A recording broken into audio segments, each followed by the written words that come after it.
Emerald Queen Casino, presenting R&B's Kenny Babyface Edmonds. June 22nd. Tickets at emeraldqueen.com. By Safeco Insurance, find a local agent at safeco.com. Do more. And by your local Ford stores. The statue of Junior at the corner of Edgar and Dave, three of the biggest names in the history of this franchise, as we welcome you back inside Safeco Field. Let's talk about tonight's starting pitcher for the Mariners, James Paxton. Take a look at what he has posted in his last starts. Really good stuff here, Mike, the last three outings. Yeah, he's been terrific in his last three outings. One of them against these Tigers, who he's going to see again tonight. But talk about the 16 strikeouts. The no-hitter, of course, has really been dominant lately, locking in his slider and his curveball to go with the plus fastball for James. But just terrific numbers lately. He has been on a great run. Take you back to that Oakland game. Complete domination. When you're talking about strikeouts here, this was super impressive. Well, to give you an idea of the type of stuff that James has, his fastball on average this year, 95. In this particular outing, we saw 98, 99 from him, and he went to his slider. That's the reason why he was able to get 16 strikeouts. Why? Well, opponents hitting just 143 off of his slider. Just a few curveballs for him. See him elevate the fastball. That's been a big pitch for him this year, and has really handled right-handed hitters in dominating fashion because of that inside fastball. Just too tough for them to get to. Again, elevating the fastball. And then in his no-hitter, a little bit of a change for James as he goes to Toronto, excited to be pitching in Canada. Really had no idea early on what was in store for him, but then again, the good fastball, 95. As the game went on, it saw 97. Kyle Seager, some terrific defense. That was back in the 7th inning to save the no-hitter. Healy obviously excited about it. James certainly appreciates it, but it was his curveball that really helped him too, and this fastball was 99 miles an hour. Josh Donaldson and James just can't believe it.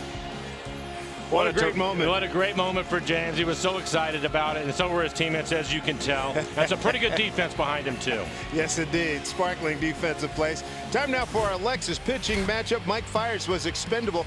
That deep rotation in Houston. Now he's with Detroit. He faces Mr. Paxton. It will be interesting to watch Fiers today. He's a guy that's going to try to put the ball in play early. He pitches to contact. His best pitch this year has been his fastball. Opponents hitting 247. But his average fastball just 87 miles an hour, so below the hitting speed and what we're used to seeing. But again, throws a lot of strikes, only 6 walks on the year for him. Not a lot of strikeouts. We're also going to mix in a split. They'll be aware of that with 2 strikes and a curveball. Mariners in second place in the American League West, and one of the reasons why they've got some sparkling defense from guys like Guillermo Heredia. Big catch in the 8th inning last night with Nicasio on the mound. We're ready for Game 3 against the Detroit Tigers. First pitch is straight ahead.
What a great moment for James Paxton, his first home appearance since the no-no in Toronto, as we welcome you to Safeco Field and the Maple Grove. And here comes the big maple himself, James Paxton, the big lefty from Ladner.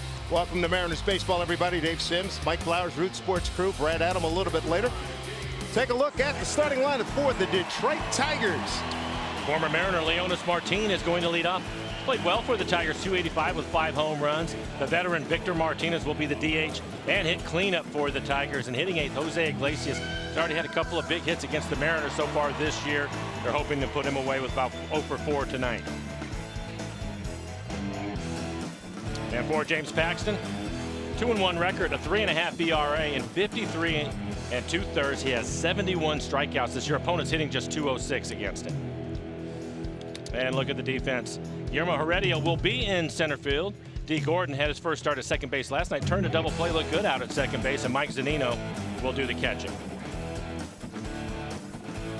For James in his last outing, it was against these Tigers. Again, he has been dominant lately. Against the Tigers, he ended up going 6 innings, 6 hits, 3 earned runs. Didn't walk anybody, had 4 strikeouts. The Tigers, a very aggressive group. They are not going to wait around, so locating his fastball will be critical early in the game.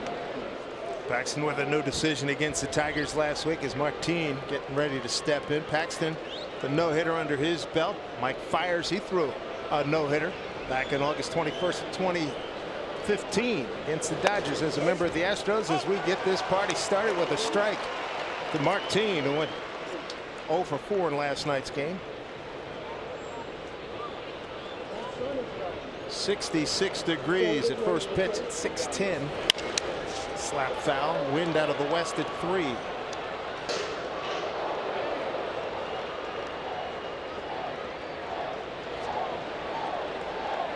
And you'll be hearing a lot of that from the Maple Grove in the upper tank left field. 0-2 pitch. Breaking ball, swung on and missed, 1 down. And for James, a good fastball here in the first, 94 miles an hour. Goes back to his curveball at 79. Out in front, so 3 pitches to get the strikeout. For Paxton, we mentioned his fastball, 95 on average. You'll see him hit 98, 99 here tonight. Slider, curveball. Mikey Matuk playing in left field tonight, 0 for 1 in last night's game as a pinch hitter. 4 for 12 against Paxton. Out straight back, talking to James yesterday. How's your life changed since the no-no? And boy, a big smile came across his face. Spoken to just about every sports radio station in the nation of Canada and here in the great Pacific Northwest. Folks will be here tonight. He had some good friends in attendance at the no-no back in Toronto. But it was interesting, Mike, talking to him about it. And I said, boy, your aggression level has really risen up. And you can see it, right? Yeah. And he's really proud of it too. Getting good results. 1-1. Took a little off. Another good curveball from him. And I thought one of the really cool things, obviously the no-hitter in itself, and for it to be in Canada was terrific. But I was thinking, and you were there too, his first start ever in that ballpark, and the struggle that he had and how much it bothered him. 1-2 pitch, dribbled, fair ball, Seager. Quick release, 2 down. You're right. It was, and I remember we talked to him afterwards. Too geeked. He was too geeked. It was his Couldn't first find time. the strike zone. Right. And it was a shame. I mean, it was such a build-up. He was, and the Mariners were on a roll. It was a big series. It was a big series, a big game. Yeah. Yeah, there was a lot on the line, and for him, he struggled through it. So to see him go back over the ballpark, and he's pitched well since then. Absolutely. But the no-hitter, it was terrific. Nicholas Castellanos, right fielder for the Tigers, 7th in hitting in the American League at .317. Again, no Miguel Cabrera. Huge loss from this lineup. Tigers 9th in runs, last in home runs, 2nd in hits, 3rd in batting average, 2nd in doubles. One thing that we know is they're going to be aggressive at the plate. Good catch up. Yeah, good fastball at 95 miles an hour. And you will see that from James. Trying to pitch down in the zone early and then elevate his fastball at the top of the zone above the belt and just throw it by him. What a good pitch that was late in the no-no. Just let's do it, pal. Here it is. There's no guessing, right? That's right. There's the 0-2 pitch. Foul back. And 97. Typically, that's a good sign. If James is 95 plus in the first inning, it means he feels pretty good about where he's at mechanically. That's something that he really thinks about a lot. Sometimes it takes him an inning or two to kind of settle in, but that's not the case tonight. Already 97. There was a couple of starts, remember last year, I think in Houston, where I remember you sounded the alarm immediately. What's up with that? 91? Yeah. 0-2 pitch. Wow. Got him on a breaking ball. Nice job by James Paxton to get things started. Strikes out 2 of the first 3 many faces.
Well, Houston's already lost. The Mariners can pick up a full game on the Astros as they look at former Astro Mike Fiers. He has a no-hitter under his belt, August 21 of 2015. 134 pitches against the Dodgers in a 3-0 victory. Here's a look at the Mariner lineup for today. Mariners starting lineup brought to you by Jack in the Box. D. Gordon going to lead things off. Leads the American League with 15 stolen bases. Mitch Haniger 6th in the American League in RBIs with 34. And Ben Gamel, the big base hit last night to drive in a couple of runs. Nico Goodrum, the third baseman, in on the grass for D. Gordon. Can lay down a bunt. And he goes at the first pitch and drives it to right field. Castellanos is there. 1 out. And Mike Fiers, again, his average fastball this year, 87 miles an hour. As you look at his record, 4-2, 4.23 ERA, 26 strikeouts, over 6 walks, just 6 walks this year. He will be around the plate. He'll mix in a split and a curve to go with it. Look at the defense behind him. Leonis Martinez in center field. Not only covers a lot of ground, but one of the best throwing arms in the American League. Goodrum and Hicks will hold down the corners, and Grayson Griner will get his first start of the series. He will do the catching today.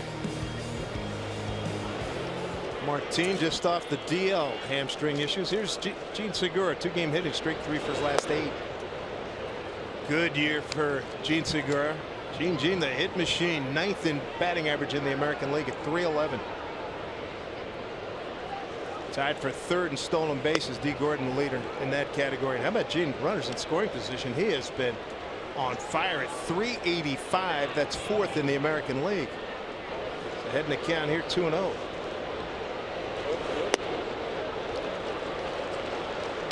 Fiers being really careful with him.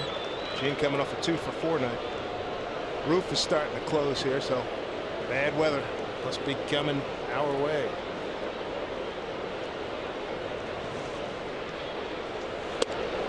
There's a strike. Fiers coming off some back problems, but things have calmed down his last 2 starts. He pitched well against Cleveland in his last outing. Again, he's just going to locate his fastball, try to mix in his split if he can get ahead of you. Not a lot of strikeouts, will not walk many. And he's a guy, you know, one of the big themes in this season, the high fastball. High fastball. He likes it. Even at 87. Right. That's his average this year. At times you'll see 88, 89, but not overpowering. But again, just that's a common thing this year. Breaking ball down in the zone, elevate the fastball. Try to kill that hole and launch angle attack, right? Yes. Foul ball off the bat of Gene Segura. Count remains 3-2, 1 out. Mitch Haniger's on deck. So the Mariners 25-19, second place in the West.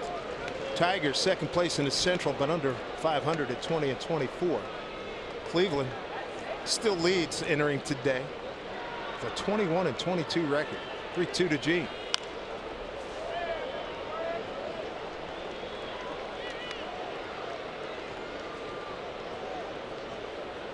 And Byers was mix it up.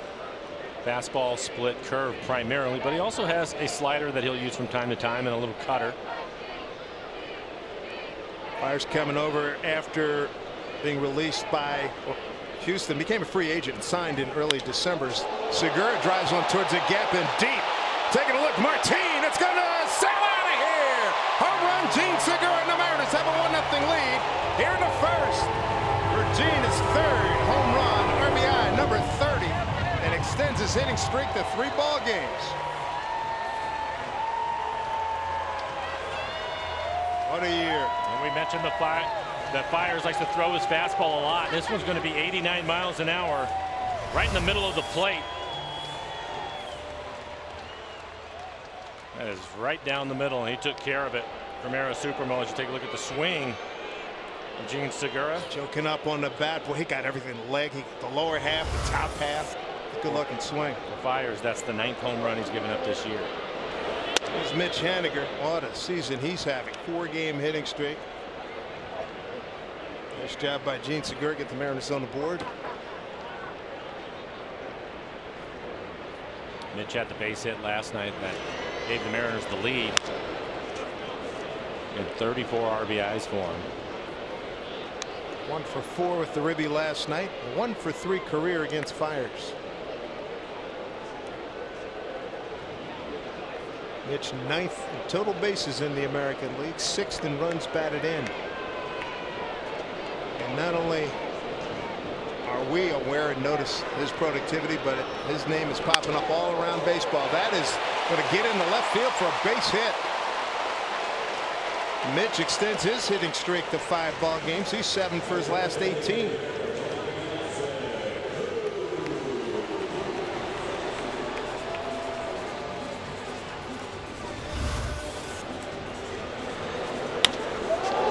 That's some pop. You like the sound of it. Exit velocity of 105. Who wants a baseball? Look at it, trying to catch it in his beer.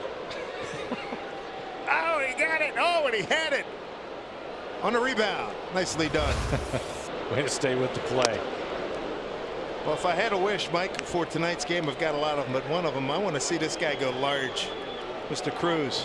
Due for yes, a sir. home run, isn't he? Yes, sir. Nelson with 7 home runs on the year. Was back in the lineup last night after being hit in the foot. Missed a couple of days. 16 days since he's left the ballpark. 0-2 the count. Home plate umpire, crew chief Mike Winters. Mike Malinsky at first, Tim Timmons at second, and Rob Drake at third. 1-0 on the Segura home run. Haniger pretty good wheels at first. Roof process of covering us up here.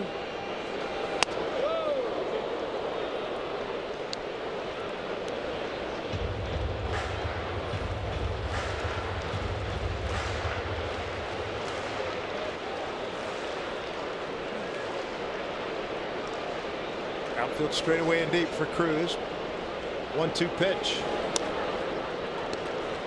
0-2.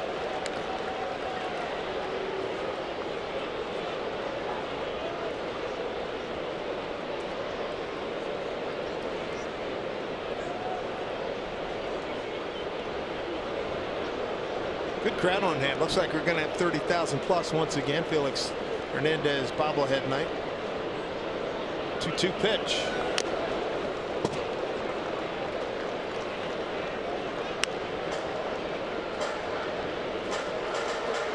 Cruz with incredible pain tolerance, and you know it was bad when they had to carry him off the other day, but here he is a couple days later. Here he is back in there. It's unbelievable. I was at the batting cage yesterday as he was walking out, knowing that he was in the lineup. Right. And I asked him how he was doing, and he just smiled and said, good enough to be in the lineup. And And you know what? It's the same thing he said to me the last 3 times that he's had some sort of injury. Good enough to be in the lineup. He can swing it. We don't have to worry about him covering gaps anymore. So that's been tabled. He knows, swing the bat, big fella. And he knows how important he is to this club. Especially now with Cano out. 2-2 with Haniger. Pretty good lead at first.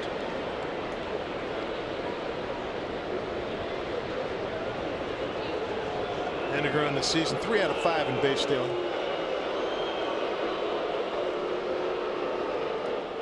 So Cruz at the plate is a career 3 for 10 with 2 RBIs against Mike Fiers. Fiers 6'2", 202, turned 33 years old on June 15th.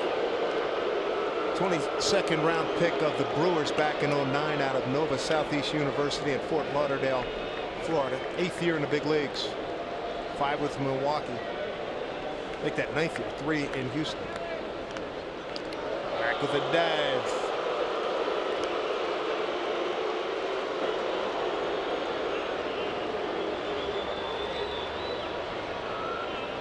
Ron Gardenhire checking in with their video guy to see if they wanted to take another look at that. They'll pass. Mitch inching out there.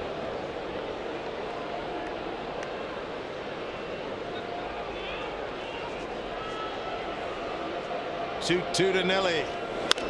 Bounce foul past Scott Brocious.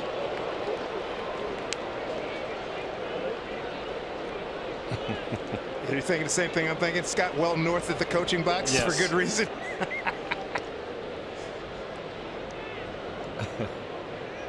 And well into foul territory. Yes, sir. And I applaud it. Remember the old American League balloon chest protectors? Oh, yeah. When I have one of them bad boys out there. 2-2. Golly Moses, he got hit again. That's the 57th time in his career that Nelson Cruz has been hit. And the Mariners lead the league in that category, and that's not a category you want to lead in. Number 1. That's not good. And at some point, as things have been known to take care of themselves in baseball, hello, I know he's got the armor on, and I know he's up close on the plate, but this is getting out of hand. A direct hit, you're going to feel that.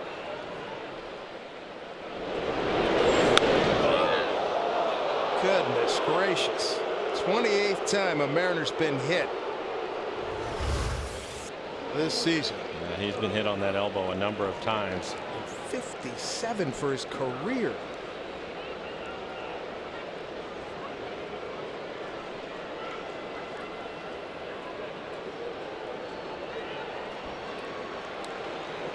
It's bad enough when you get some of your guys hit, but when you get your number 1 guy starting to get drilled, it's like at some point baseball justice has got to take over. Well, and I think that the other part, you look at the 28 batters that have been hit this year for the Mariners, leading the league. Look, I understand that I don't think we've had one that has been intentional, but that's a big but too. But if you're going to pitch inside, be a little more careful, and we'll let you know about it. Right. I'm with you. And this is ridiculous. Here's Kyle Seager, looks at a strike. Runners at first and second, 1 out. 1-0 Mariners on the Gene Segura home run on a 3-2 pitch, hit it into the pin.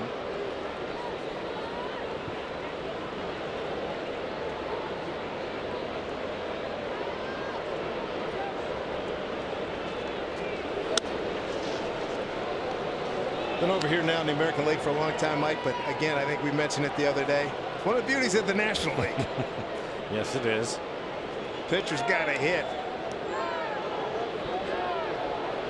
Fiers has not gone past the 6th inning, and already 21 pitches with 1 out here in the first. 1-1 to Kyle.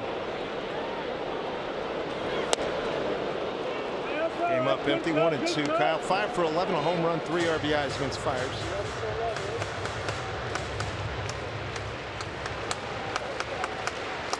And the roof has it totally closed here at Safeco Field. Early Saturday evening baseball. Really good crowd on hand. Looking to make some noise here if Seager can come up with a big blow here. 1-2 pitch, 2 on, 1 out.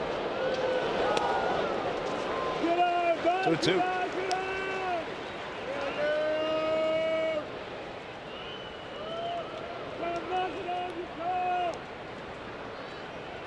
Kyle looking to break an 0 for 6 piece of bad road here. Good time as any.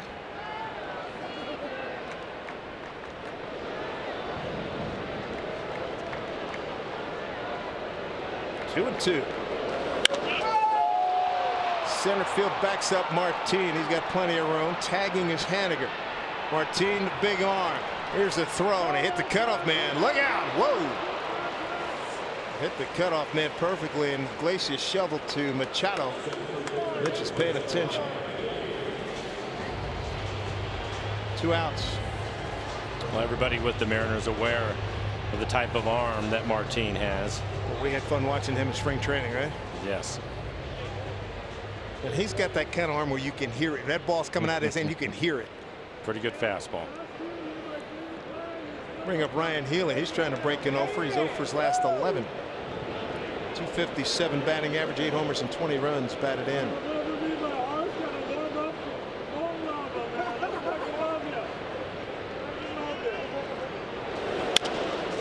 Ground ball, slow roller. Attack third, that'll do it. Mariners take the lead on a Gene Segura home run. He worked a deep count, 3-2 pitch. He got all of that, baby. 1-0 Seattle.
Hey fans, don't miss the chance to celebrate Mother's Day again tomorrow when the Mariners host the Tigers.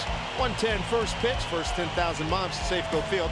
They're going to get a Mariners tote courtesy of EQC. Get tickets for Mom at mariners.com. I don't remember the gentleman's name, but there's a World War II veteran here that he threw out the first pitch a couple of years ago. Yeah. And he's in his full Navy whites. And he's, if I remember, he's like 92, 93. And he threw a good, he's left-handed. He threw a heck of a first pitch and he ran to the mound. He did, and a nice ovation for him here tonight. Here is Victor Martinez. A 1-2-3 first for James. A couple of strikeouts. Topped out at 97 in the first. Good breaking ball to get Castellanos. A couple of good curveballs from him. Haven't seen the slider. Victor gets into one deep to left, and that's out of here. We get a tie ball game, 1-1. Martinez 4th home run, 20th RBI, and his 2nd career home run against James Paxton.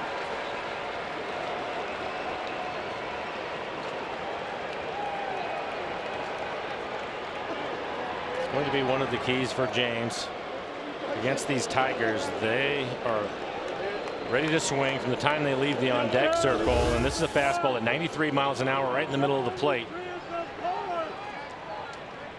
Second pitch to Martinez as he barrels it up. That he did. That is the 5th home run given up to a right-hand hitter, and 7th home run overall. Victor Martinez, what a great career he's had. Brings up John Hicks. And Hicks has been a thorn in the side of the Mariners. He's One-time Mariner farmhand, had a few games up here in the Bigs. He's 8 for 19 against the Mariners these last 2 weekends. 8 for 19, 421, a homer, and 4 runs batted in.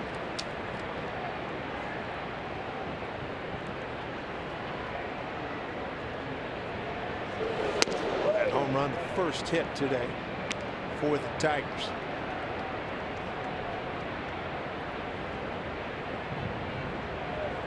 Paxton likes to work at a brisk pace. 2-1 pitch. 3-1.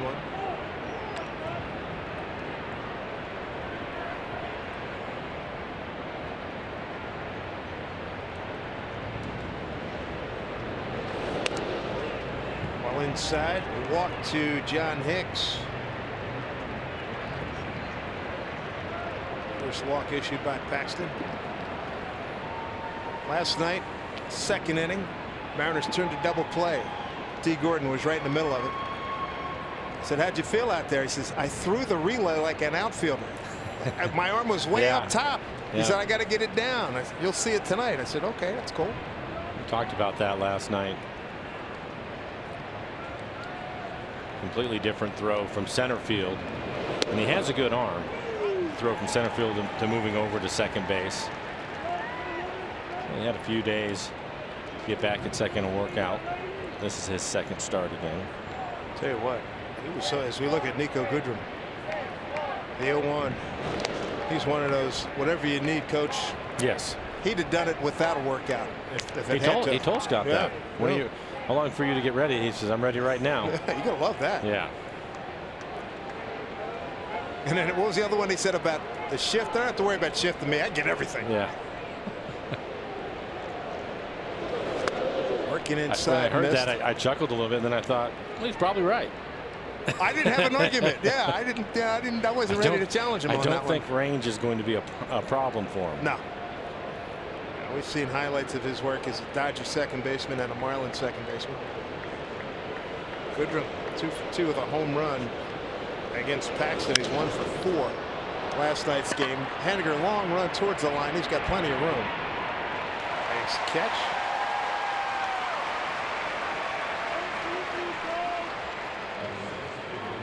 One out, one on, a run in. Tied ball game. Home run by Victor Martinez. Home run by Gene Segura. There's Grayson Grenier.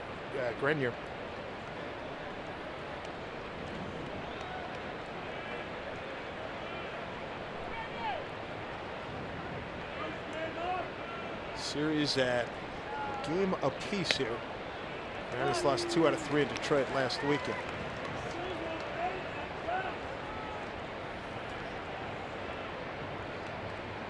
Back-to-back weekend series. What's the pluses? What's the minuses? I think the plus for the hitters is obviously seeing pitchers for the second time. That certainly helps. But, you know, we talked about it too with the pitchers. If James is going to make his pitches tonight and in the locations that he wants to, there's not much you can do about it.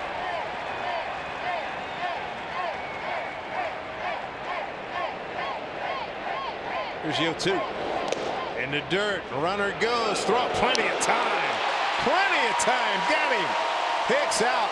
2-4. Nice throw by Mike Zunino. We'll take a look at the breaking ball in the dirt. That's why he takes off. Anytime it goes in the dirt, they're aggressive. Even on the bases, we saw that last night. They had 3 stolen bases in the game. Mike Zunino ended up throwing a runner out at the end of the game in the 9th inning. But a quality play, and you're taught that if you see the breaking ball and it's going to be in the dirt, go ahead and take off. The chances of them catching it cleanly are slim. A good play by Mike. 2 balls, 2 strikes, and 2 outs. Ground ball, Segura. Nice friendly hop. Strong throw, inning over. Victor Martinez ties it up. We'll get the bottom third of the order. A hot swinging Ben Gamble's going to lead it off for the Mariners.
Safeco Insurance. Find a local agent at safeco.com. Do more. And by Virginia Mason Orthopedics and Sports Medicine, making bodies happy again. Corner of Pike and 10th in Capitol Hill. There's good eats and a lot of good doings up that way.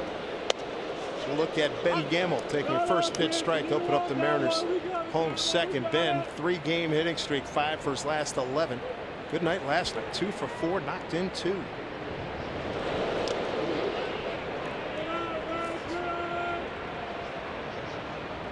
It was a big base hit for Ben last night. Mariners were shut out at the time, and he had to hit to drive in a couple of runs to get him on the scoreboard. In the last 11 games, he's hitting over 300. Things have been much better for him after a really slow start. Trying to get back to that form he showed last May when he had 316. June he had 393. And he was back and forth. He and Segura were at the top of the batting, top in batting in the American League. Batting average is good stuff.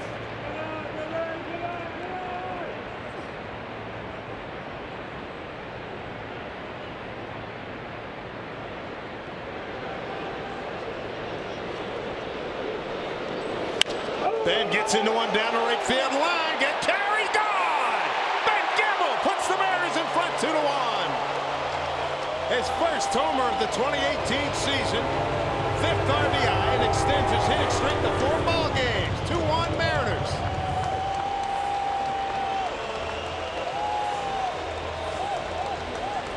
That was a good looking stroke.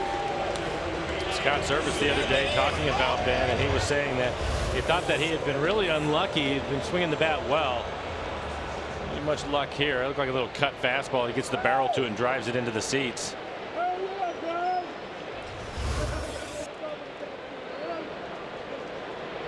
Here's Mike Zunino. 0 for 4 last night. 0 for his last 6 total. Looking to get going.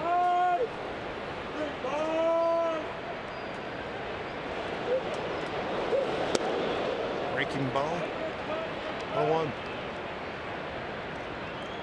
Looks like he's off balance a little bit. I know it's a breaking ball, but yeah, he was out in front of the breaking ball, expecting to hit the fastball after he missed with the first pitch. Has that been a trend in the last week or two, would you say? It's gone back and forth with Mike. I think he's just been inconsistent. You'll have a day where you think, okay, it's back and he's feeling better, and it's, you know, even last night he had the walk. I thought he had a great approach at the plate. Right. Earlier in the ball game it was a little bit difficult, but it was for everybody. Fulmer was on top of his game. He was again 95 to 97 with a terrific slider. He was hitting his spots consistently. 2 balls, 2 strikes. 2-1 Mariner lead. Nobody out. Look out. Heads up. Jeez.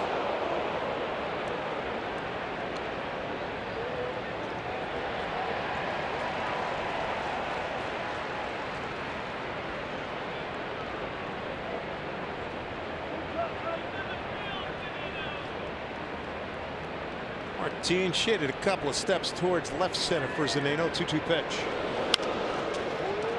Dribbler. Bare hand. Now wild throw. Zunino's going to get to second base. Goodrum made a nice grab. Made a bad throw. Mariners have another runner in scoring position here. I think that will be a base hit, E5, infield hit, and then the error on the throw. Nice job by Mike Malinsky not to get run over by Zunino at first. It was a clean pickup for him. Looks like he's in pretty good shape, but just airmails it.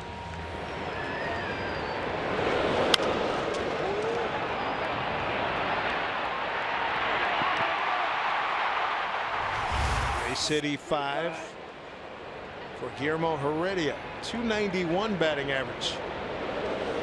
Bunt and a beauty. Going to get the runner to third. Nicely done by Guillermo Heredia. I like the way that he dropped the bunt down. He didn't show it early, so he was giving himself a chance to also pick up a base hit. Well done.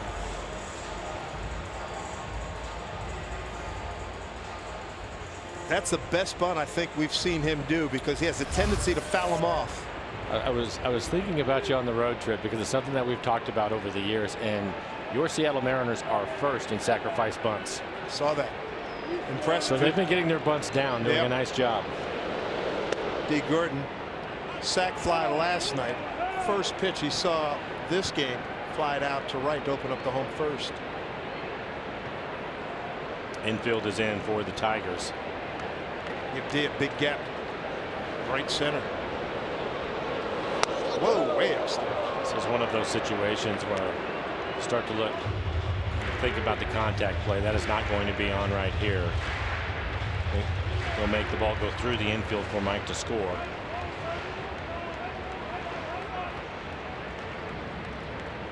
Martinez moved a few steps farther to his left. Center field. 1-1 pitch. Late. Well, fires his best fastball at 91.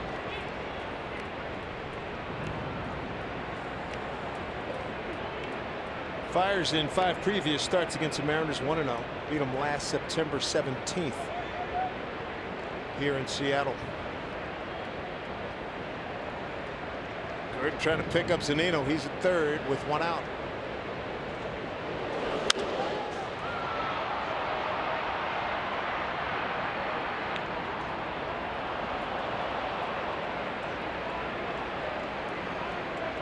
Well, you can see from Mikey Mata, the left fielder, not a strong throwing arm. We've talked about Martin. Castellanos also throws the ball well. So fly ball out to left field. You can push him back a little bit. You should be able to score. Drawn in infield. Outfield tilted to the left. 1-2 pitch here to Gordon. Takes for ball 2.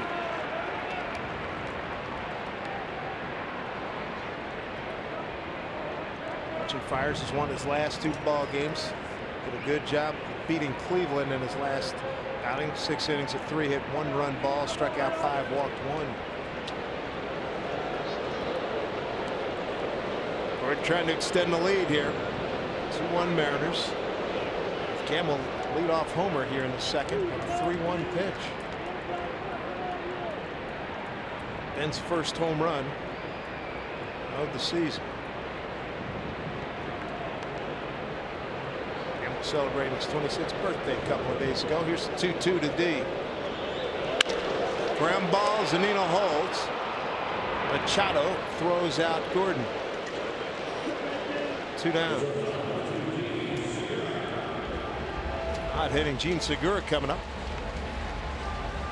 This copyrighted telecast is presented by authority of the Seattle Mariners. It may not be reproduced or retransmitted in any form, and the accounts and descriptions of this game may not be disseminated without the express written consent of the Seattle Mariners. Segura, a 3-2 pitch, homered into the pen. First inning. 3rd home run of the season. Got a kick out of watching during the road trip. Seen him get. He's done almost everything but volley a bounce ball up to the plate, right? Yes. Like Ichiro used to do, like Vladdy used to do. I mean, there was one I remember seeing a highlight. He went out and got it. I think it was about 2 inches off the plate. Just hit a bullet. And you can see that he has been great with runners in scoring position. 385 on the season. And that's sensational. That's 4th in the league.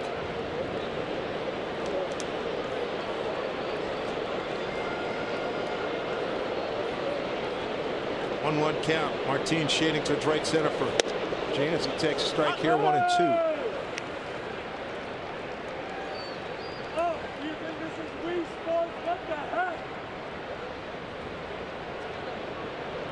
Fires ready to throw pitch number 47. I'm always a little bit surprised when Gene takes a strike. He's so aggressive. Remember we talked about that last year when he got here. It's like, man, this guy's hacking at everything, and he's barreling. Hits this one hard. Martin shading that way, slicing away. Can't get it. Zunino scores. Segura to second. Digging for third. He's got a triple on his mind. He is gonna get it. An RBI triple by Gene Segura. What a night already. After 2 at-bats, a homer, a triple. And the Mariners have a 3-1 lead.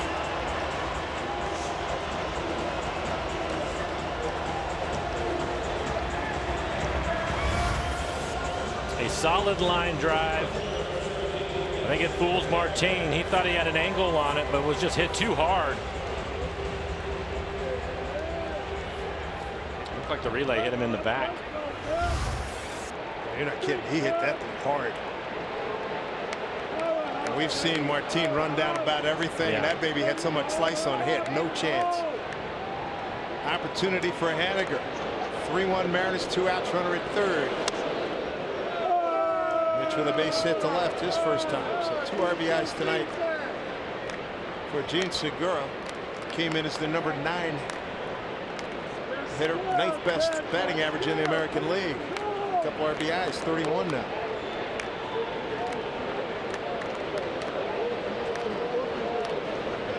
Five hits for the Mariners. Fly ball right field, long run for the first baseman Hicks and the right fielder Castellanos.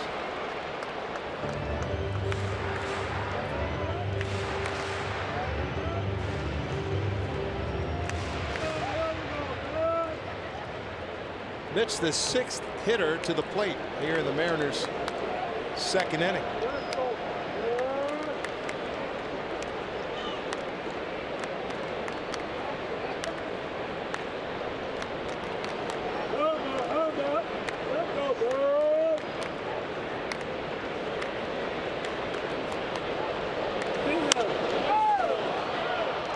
Shallow center field. Second baseman going out to get it. That's Dixon Machado. Good inning for the Mariners. Ben Gamble got it started. 3-1 pitch. Boom, out of here.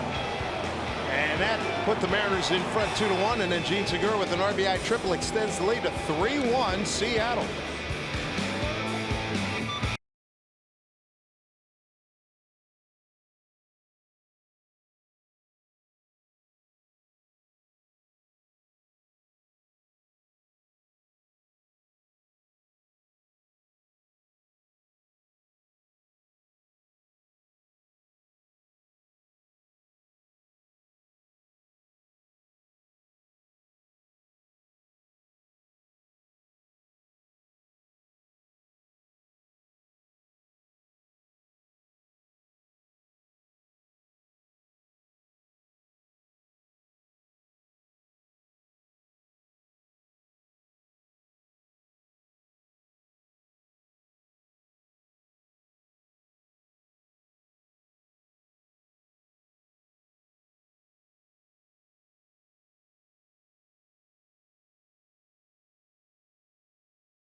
Now, communications subscribers from Union, Washington. Thank you for rooting on the Seattle Mariners. All of us at Root Sports and the Mariners appreciate your support. And you may be enjoying it just like we are right now. 3-1 with the Big Maple. On the mound, he's got Iglesias, Dixon Machado, and Leonis Martin. 8-9-1. Here's another guy been a thorn for the Mariners. 7 for 13, 5 RBIs in games these last 2 weekends against the Mariners. He's had some big hits, including a home run in Detroit, 2-run home run.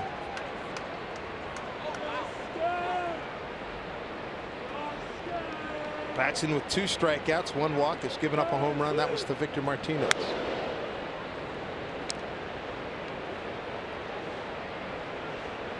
Paxton on his career 2-1 against Detroit in 6 previous starts, a 3.41 ERA. Here at home, he's 1-1.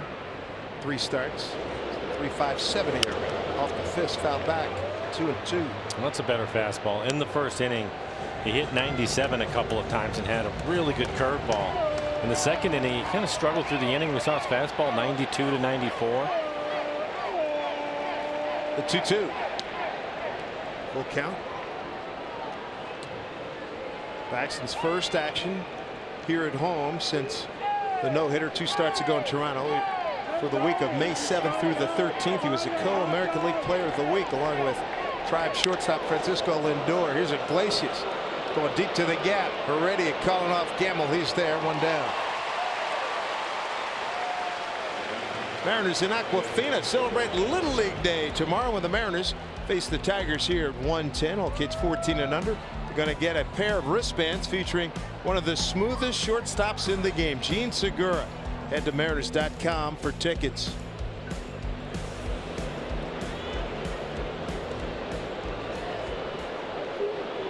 Dixon Machado, the second baseman.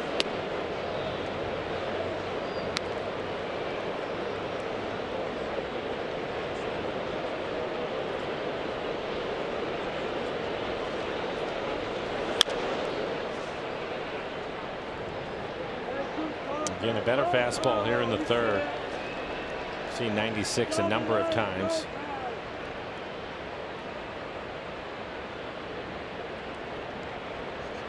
Haven't seen the good curveball from him here in the inning.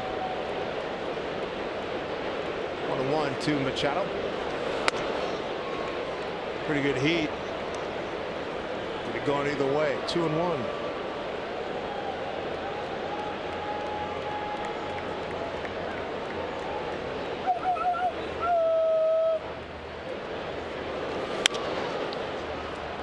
Hanging up for Haniger. Easy play for him.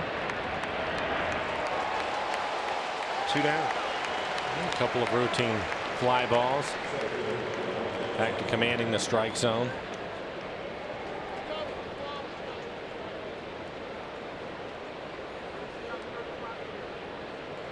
Imagine good crowd. They closed the roof not too long ago, and as we look out towards CenturyLink, it's a good reason they did.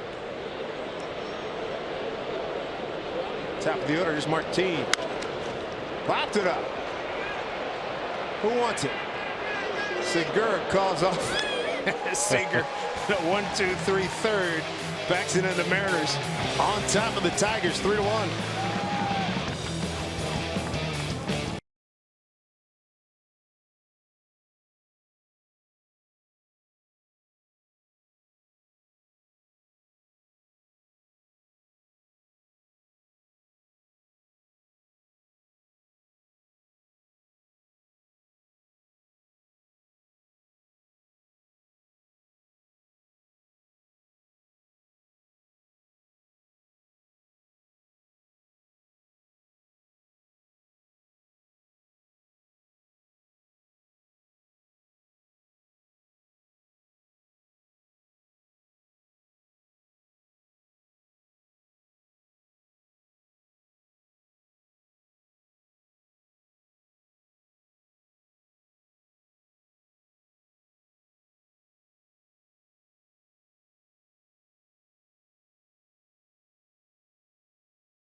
A quick and easy trip on the Sounder train, Link Light Rail, and ST Express buses. Plan your trip at soundtransit.org. Roof covering us here at Safeco Field as Nelson Cruz leads off the home third. Nelly, Kyle Seager, and Ryan Healy. 4, 5, and 6 in the order. Nelly hit by a pitch on a 2-2 offering from Fiers back in the first inning.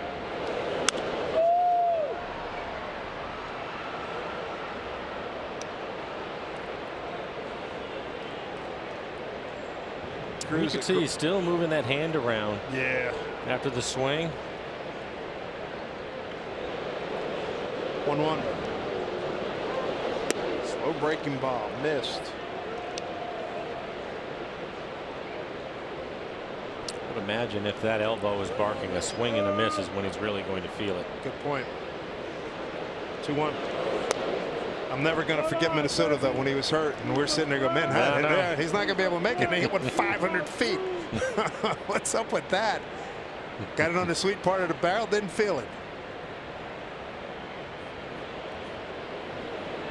Got a good opportunity here at 3-1. Pounds it. Shortstop Iglesias. Throw him out.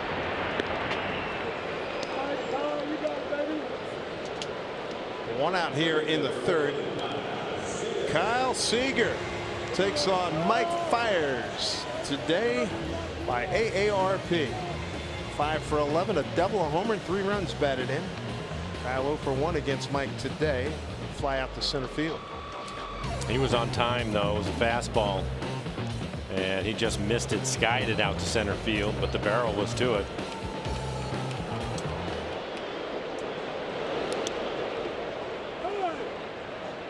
Ball 1 to Kyle.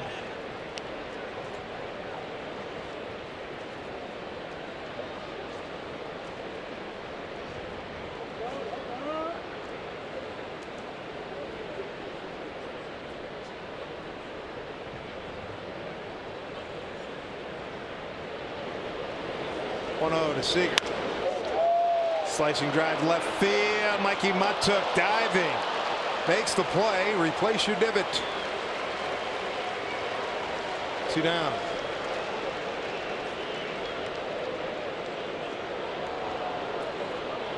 All right. Way to go, Mike. Got him, baby. He replaced the divot. Camara Supermo. And that is a catch. Good concentration. Good stretch. Also seen him play some center field. Yeah. You look at the old highlights and remember from the 30s and 40s and how small the gloves were. How did they make that catch back in that day? I don't know. Right? Or hold on to it. Yeah, right. Look at the pockets, and these things are so big. I mean, I call them the Lou Piniella specials. Peach basket he used to use with the Yankees in Kansas City. As we look at Ryan Healy, reached on fielder's choice.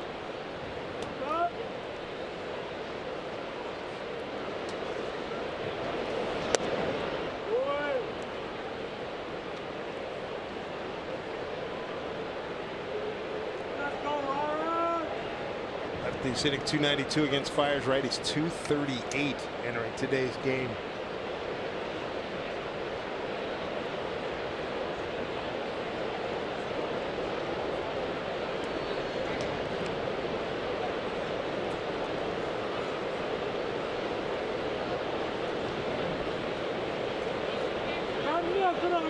(3-1) Mariners. Home runs and RBI triple. Gene Segura having a night. Segura with a home run and a triple. His first 2 8-Bs, so he's got plenty of opportunity for a single and a double to get that cycle. Then Gamble with the home run, his first of the season. Fiers 60 pitches, 38 strikes.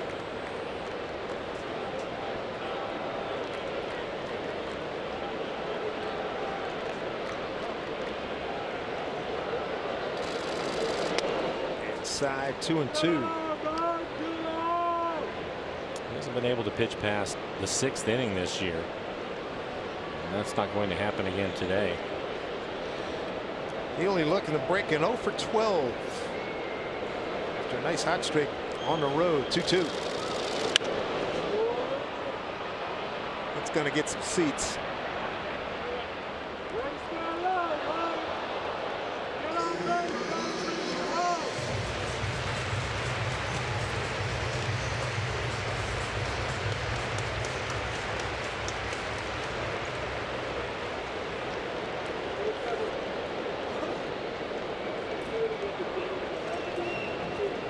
Three runs, 5 hits, no errors for the Mariners. A run on 1 hit and 1 error for Detroit. Healy trying to keep this inning alive. 2-2. Breaking ball hit foul. Slow curveball at 71 miles an hour.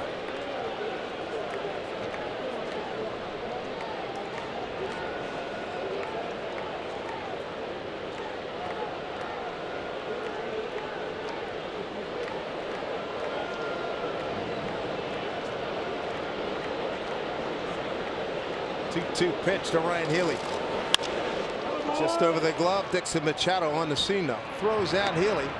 Brad Adam will take you the rest of the way. Mariners lead at 3-1 as we go to the fourth.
Fourth inning. Welcome up in the booth, and don't be alarmed. It's Brad Adam along with our good friend Mr. Mike The Flowers. game's not over yet. Yeah, is this post game? Yeah, normally. No, we slipped me in a little bit early, which is very nice. You know, yesterday. It's great to have you here. Hey, I appreciate that. Thank you for the opportunity, obviously. And you know, yesterday we had the Players Cast. I was a little involved in that a little bit, and that was a lot of fun. It was a lot of fun. I heard from a lot of people. You enjoy that. Yep, it was fun. As Paxton misses with his first pitch here, it's 1-0, a fastball, 94 miles an hour. Matuk up to bat. Grounded out to Kyle Seager in the first inning. By the way, Brad, I really appreciate all your help. And yesterday there was a lot going on yesterday for our first one. There's a lot of things happening, and I appreciate the help. Well, it's fun helping out from the sports desk down there. You know, we're right behind home plate, and being able to listen in was a lot of fun for me. And fans would come down below, and they would, you know, kind of peek around and get my attention to say hi. And they had the kids and family, and they had the little phones. And I'm thinking, hey, maybe they want to come on set, take a picture, right? Everyone says, hey, Brad, where's Angie? And I said, oh, you know, she's working, so she's not here today. They said, okay, thanks. Turn right around. Really? I'm not surprised, though. No, I mean, it was me or Angie. I want Angie in the picture. Fastball inside. Oh, excuse me, strike on the inside corner. Paxton now evens the count at 2-2. Well, for James so far tonight, topped out at 97. Thought he had a really good curveball in the first inning, and it seems to be struggling with it now. Last couple of innings, so hopefully he'll be able to find it again. Ground ball again. Matuk. His second at bat, second out. Kyle Seager handles this one. One out in the top of the fourth. And that was the slider. Right, we showed some highlights of James when he had the 16 strikeouts and then the no-hitter. And for me, it was interesting because when he had the 16 strikeouts, well, in both outings he had a terrific fastball, but in the 16 strikeouts he went to his slider more often to pick the strikeouts, and then on the no-hitter he went back to his curveball. So you know, it's nice to have a couple of weapons that are pluses, and he had the curveball in the first. It looks like he's kind of struggling to find it right now, so he can go to the slider and get a routine ground ball. Cassiano steps up, looks at strike one.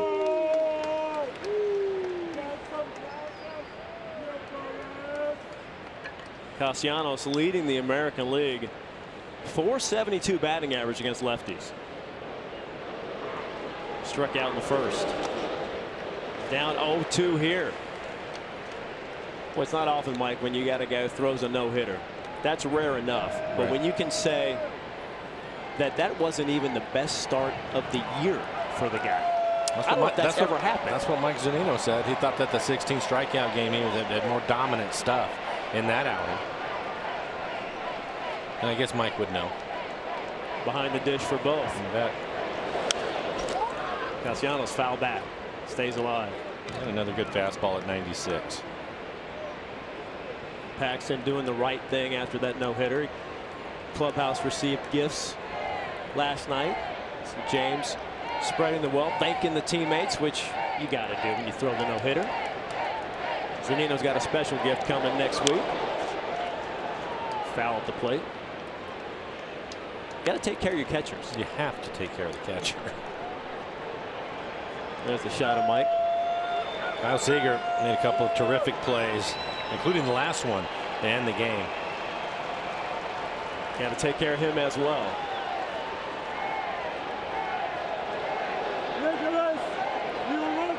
You hear the A's out there, the Maple Grove in left field. Amplifying off the closed roof. Swing and a miss. Zunino hangs on to it. And back to the curveball. So if he has both the slider, which he calls a cutter, but I think it's a slider. Scott Service thinks it's a slider, and the curveball to go along with the good fastball. That's typically when he's going to dominate. There you can see the knuckle curve. Great look in the Primera Supermo. Pick up another strikeout. His third of the game. Now up steps Victor Martinez, DH, who homered his first at bat. It's on a 1-0 fastball in the middle of the plate. Strike one. Well, the Mariners going to miss Miguel Cabrera, one of the best hitters, right-hand hitters of all time. You got Martinez. That's okay. That's good. All 7 games, right, of the season that's series. okay. You should look back a couple years when the Tigers were rolling with Martinez and Cabrera. Remember J.D. Martinez? Castellanos was getting started. I mean, that lineup, one of the best in the American League. 3-4 hitters with Cabrera and Martinez. Hard to beat those guys. And they're rebuilding now. Martinez can't catch up with a 97-mile-an-hour fastball. It's 1-2. Right on the corner.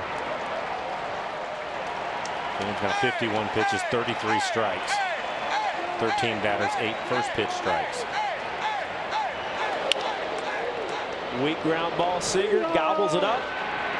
Easy throw across. Easy ending for Paxton. Another 1-2-3. We head to the bottom of the fourth. Mariners on top 3-1.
And it's Ben Gamble, his home run. Solo home run out to right, his first home run of the year. starting to heat up. Had a couple of hits last night. Drove in 2 runs, but his first home run, exit velocity at 105. That is right on the barrel. Looks like a little cut fastball that he hit out of the ballpark. And he steps up for his second at bat here, bottom of the 4th inning, leading off. Takes a strike 1. Been off to a slow start this year, but over the last 12 games, including today, 12 games, hitting well over 300. Also reached base 10 last 13 games.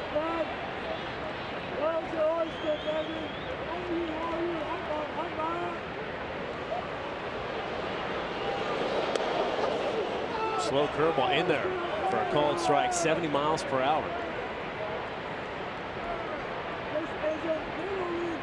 Probably handle a 70-mile-an-hour curveball, couldn't you, Brad?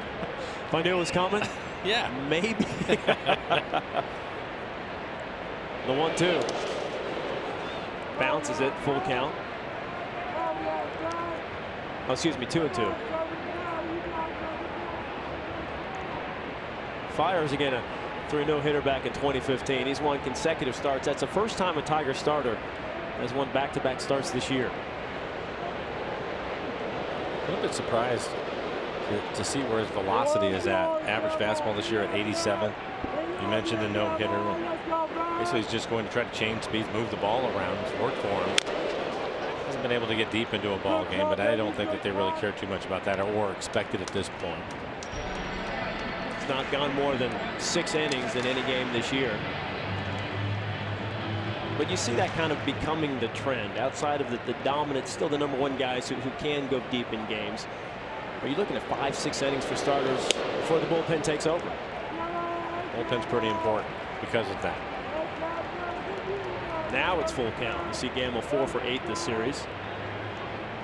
That's why you're seeing extra arms in the pen.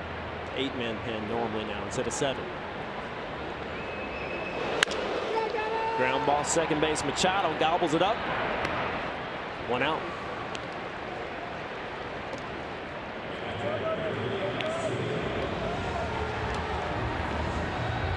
That'll bring up Mike Zunino.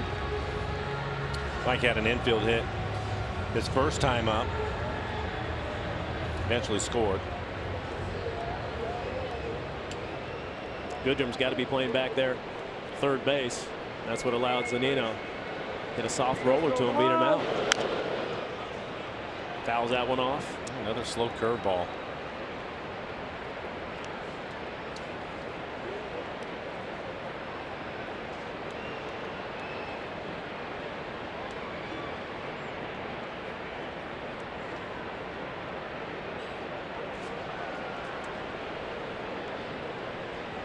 See the shift and 3 infielders on the left side. Swing and a miss fastball.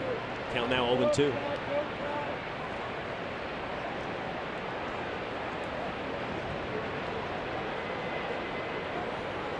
Now Machado comes back to a more normal, regular second base position.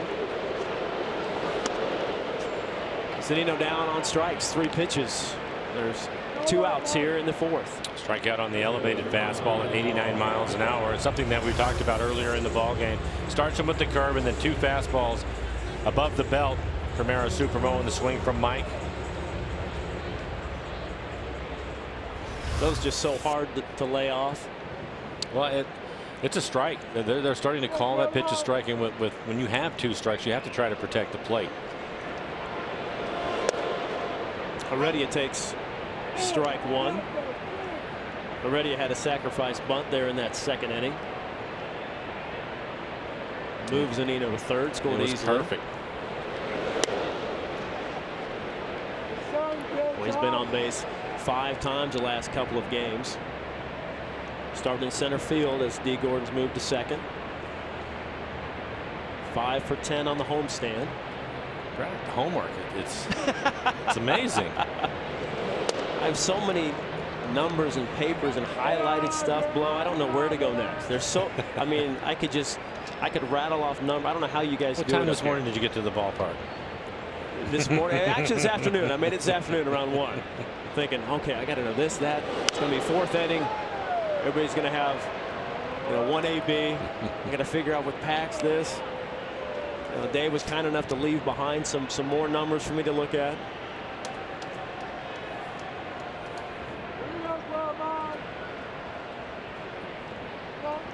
Two and two now to Heredia.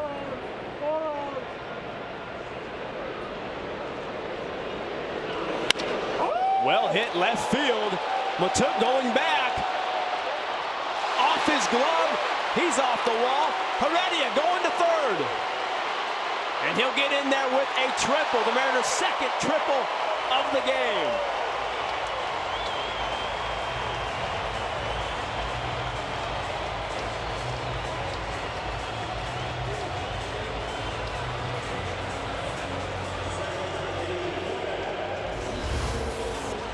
He has really been playing well. Squares it up, just misses a home run. The effort by Matuk towards the fence right off the top of his glove. He knew he was going to hit the wall.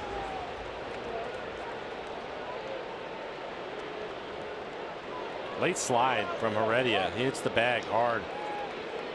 About him hurting an ankle. He ends up catching that spike on the base.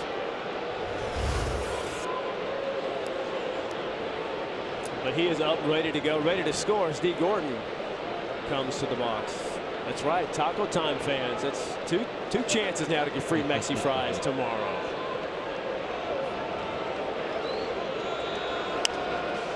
First pitch swing and foul ball out of play. Gordon 0 for 2 for the game tonight. Mariners with a couple of home runs. They are 1 for 5 with runners in scoring position.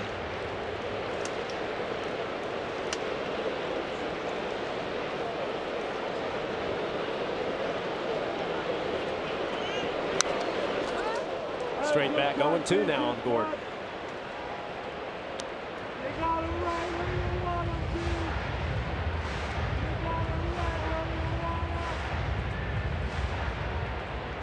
A couple of fastballs in on his hands. And elevate again. Back inside. Gordon. Machado plays it off the hop. Easy throw to first. No runs for the Mariners. They still lead 3-1.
May 19th, 2008. If you take a look at some rain here at downtown Seattle. John Lester no-hits the Royals, and Jason Varitek becoming the first catcher to catch 4 no-hitters. He had Nomo, Lowe, Buchholz, and Lester.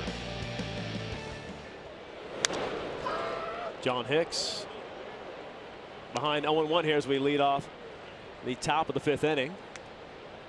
And Dave said earlier that James Paxton's parents are here. In talking with James about the no-hitter, and we keep going back to that, but obviously it's huge news. And his first start at home since the no-no. as he's ahead of Hicks now 0-2. He said the coolest part of it, as you look back, was that his parents, well, his friends and family got to see the game because obviously in Toronto it's broadcast. Not all the Mariner games broadcast in Toronto. That's a little flare to right field that's going to get down for a base hit. Hicks, oh, he gets by Haniger. Hicks will go in with a stand-up double. Bad bounce there. And he said that his parents got to be celebrities for the next couple of days. Not just James giving the interviews. He said TV stations, papers called his parents. They had friends from high school that they haven't talked to in years. Text, reach out, congratulate them, congratulate James. So the parents enjoyed being celebs for a little while. Well, that's great. It is fun. And it was great to see his reaction and how excited he was about it. And that base hit out to right field. Ball was spinning sideways and I think fooled Mitch.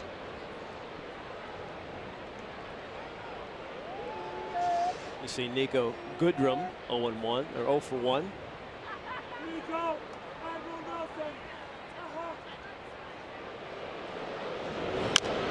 High chopper off the mound. Tough play. That'll be a hit.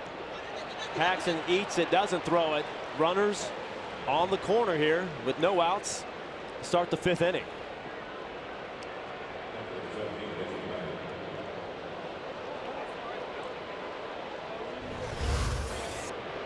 A couple of bad breaks in the inning. Breaking ball. It's in the air forever. James did the right thing. No chance to get anybody.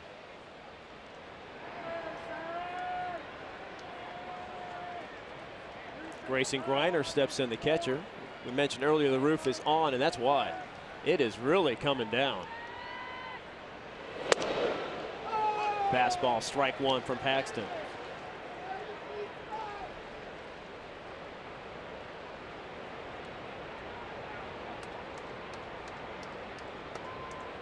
Griner's got 2 career RBIs, both of them against the Mariners. Fouls that one away, 0-2. In fact, Mike, the only negative that James could think of from the no-hitter was that his wife was mad at him because she didn't go on the trip. And she was mad that he threw a no-hitter when she wasn't there. Stays alive, foul tip. I guess that would be his fault, right? Absolutely. So he told her that the next time he felt like he was going to throw a no-hitter, he would let her know so she could go to the game.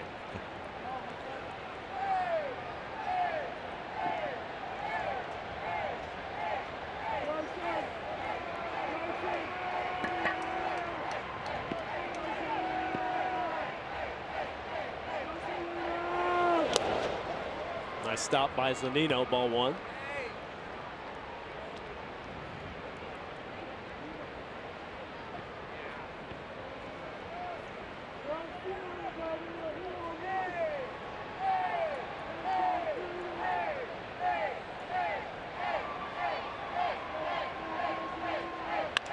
Griner, center field. Heredia freezes, charges. Here comes Hicks from third, and he's going to stand up, score standing up on the sac fly.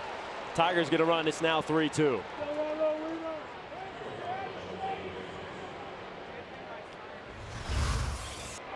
Soft line drive out to center field. Guillermo really gets a lot of momentum coming to home. He has a strong throwing arm, but it was going to be offline, so Healy ends up cutting it. Goodrum has to stay at first base. That'll bring up Iglesias, who flew out to Heredia his first at bat in the 3rd.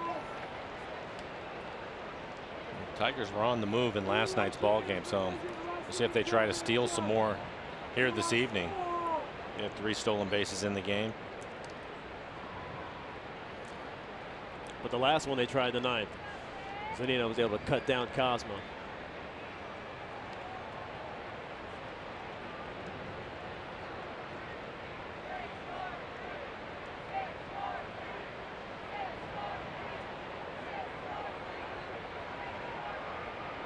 Decent lead there from Goodrum. And he's going. Menino throws high, tag, not in time. Segura gave it a good effort.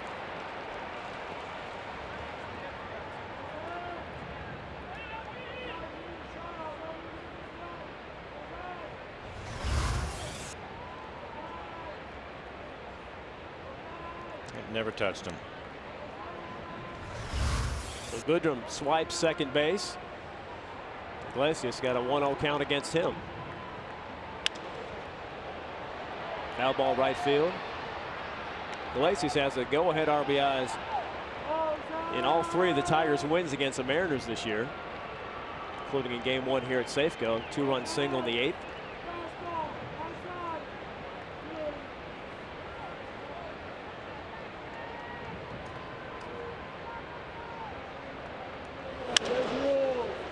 That one to right field. Haniger's got a chance at this one.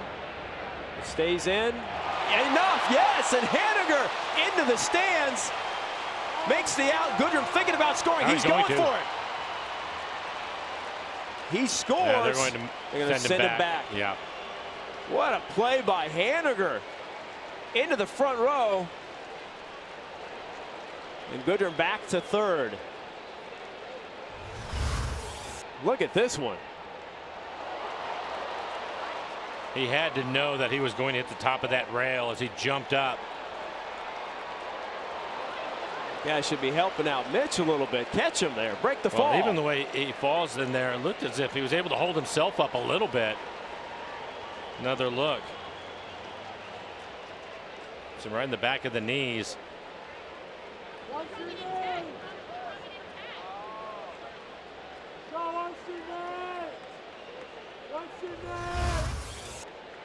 Again, Goodrum scores, but they send him back to third. So two outs now. And the battle will be Machado.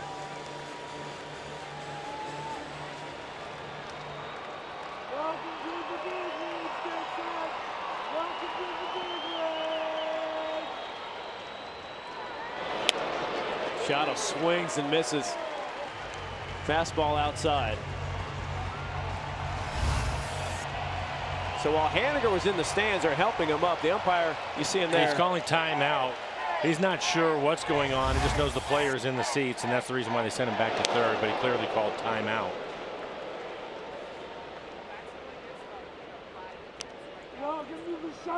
And he's okay.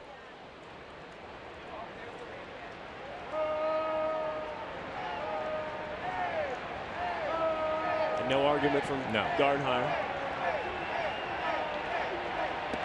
Swing and a miss, strike 3. So Paxton gets out of it. Instead of a tie game, Mariners still lead 3-2.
The difference so far, Gene Segura. He has been a hot hitter.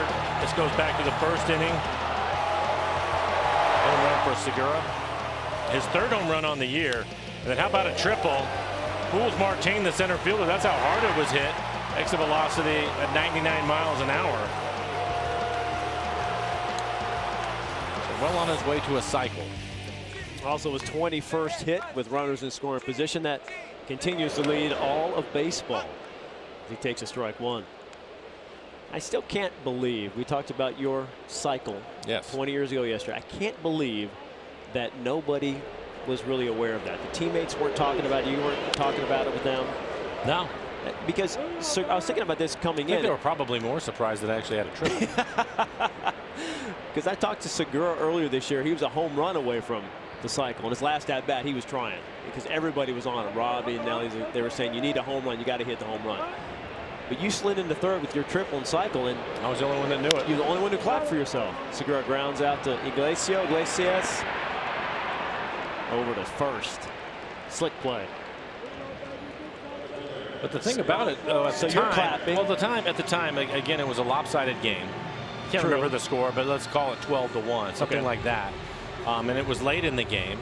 And just but I wasn't even paying attention. I realized it when I was halfway to first that if I was able to get to third, that's right, that I would have the cycle. So like, I wasn't even thinking about it. I didn't blame my teammates at all. Okay, and then you turned it on and made it in. And again, not even breathing hard, sliding up. Well, you mentioned it earlier. That was 20 years ago.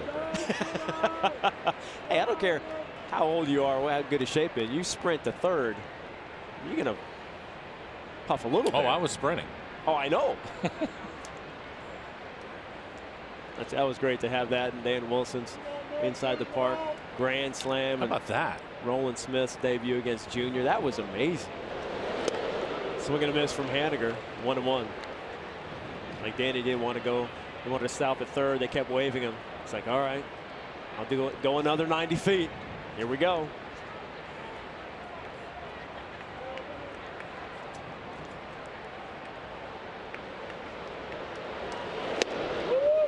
Swing and a miss from Haniger.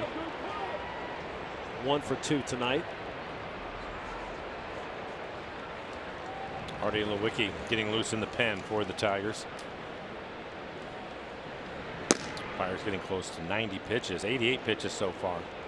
59 strikes for him.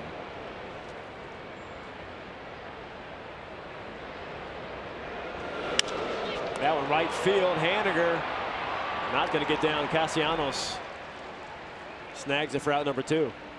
Time now for our CenturyLink. What's next? Well, it's our tomorrow's starters. Last game of the series. Last game of the Tigers this year. Francisco Liriano, the lefty against, well, lefty Wade LeBlanc. What a job he has done in his 3 starts.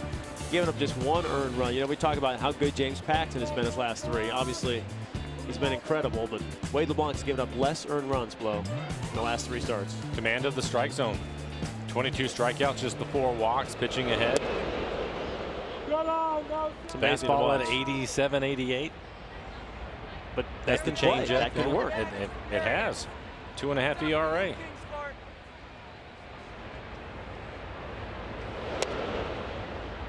That pitch low. 2-0 now to Nelson Cruz. Hitting the first, ground out to short in the third. Just hope Nelly can get that body right, because you know a streak is coming. It's something that at this point in his career has a lot of experience managing it, if you will, because he's going to be in the lineup, which is going to take any injury longer to heal itself. And so, but you know, now that he's the DH, I think he does a really good job of managing it. Because you're right, and we know he doesn't have to be 100% to be productive, or to be in the lineup, as you mentioned. He's not going to want to come out of that lineup, and it's hard for them to get him to come out. Full count now to Cruz with 2 outs in the bottom of the 5th inning.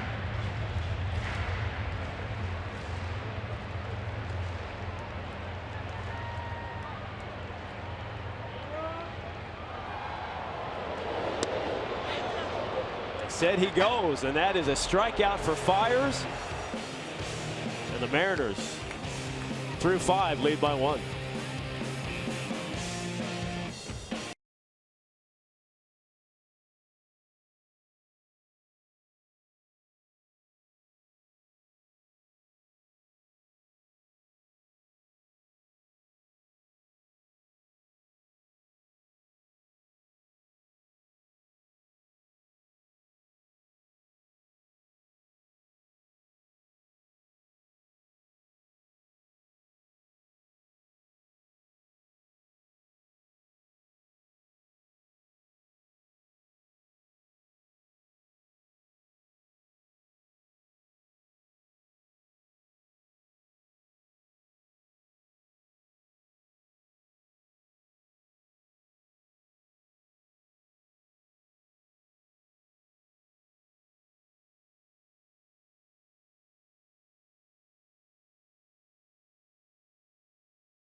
Leonis Martin leading off, 0 for 2 tonight.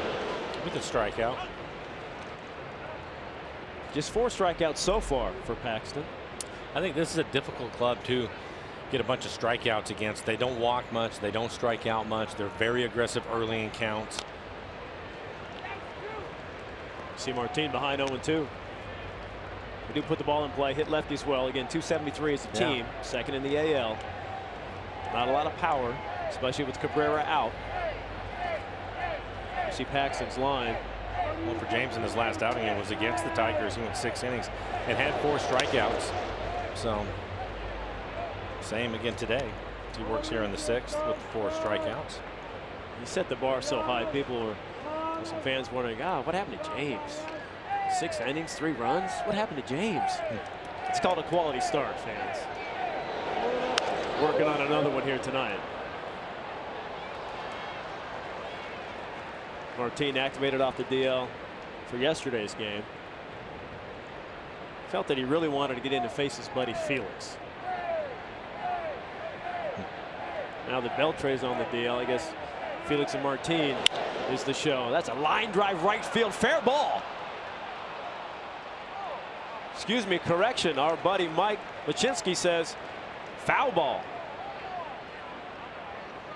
Corrects himself. Martin doesn't like it. He's at second base. He's not going anywhere.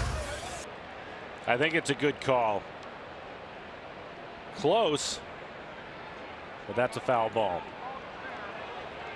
You got it right now. Ron Gardenhire, of course, wants to argue. Have a little explanation about that. It doesn't happen often, but he ended up getting the call right and adjusting it right away after pointing towards fair territory. That's Mike, our local ump, lives in Bothell, so it's great to have him here for the 4-game set against the Tigers. Gardenhire wants his people to look at the video. Now everybody's happy, I think. It was foul. He says he's good. Take another look. It was close. Mike got it right. Nice Yeah, job. but I like, so you can see him point fair, and then he adjusted it right away, waves it off right away. All right, back to the batter's box goes Martin. 1-2 the count. Another foul ball. Good fastball at 99 miles an hour. And we've seen that from James, one of the starters that the velocity increases during the game. That's rare. Very rare.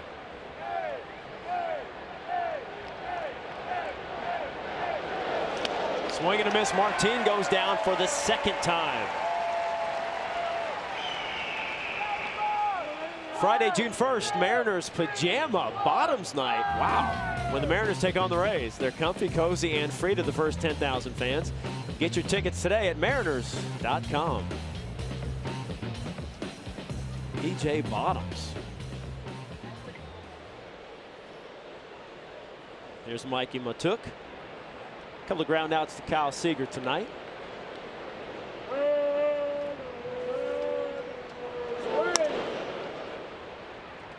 Outside for ball 1.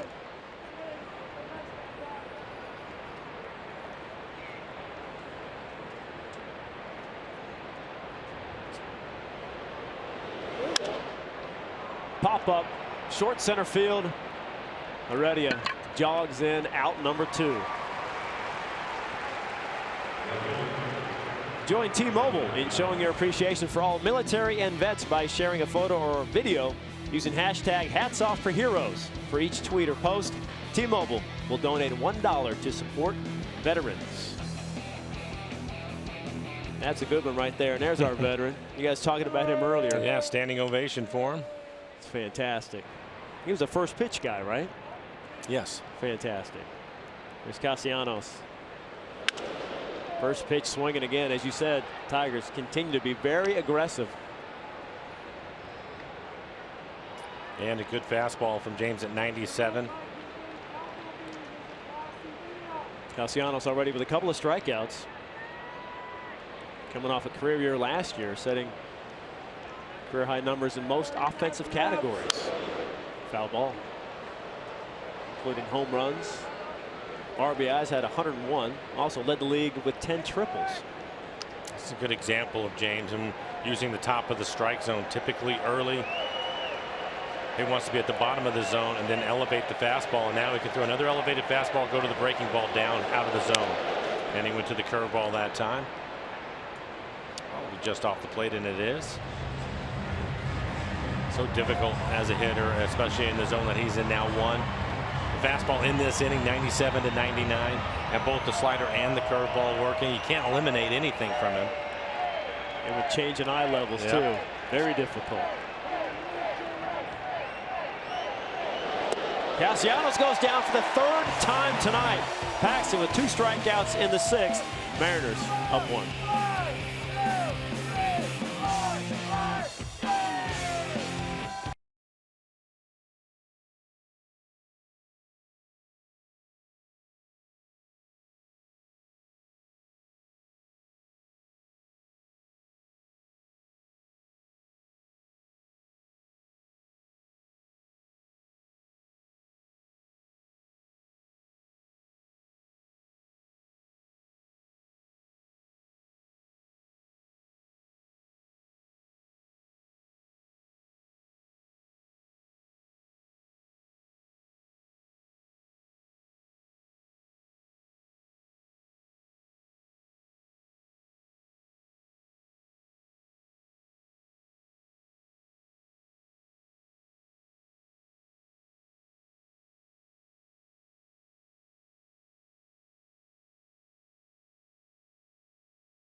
Baseball and Root Sports is brought to you by CenturyLink, connecting you to the power of the digital world.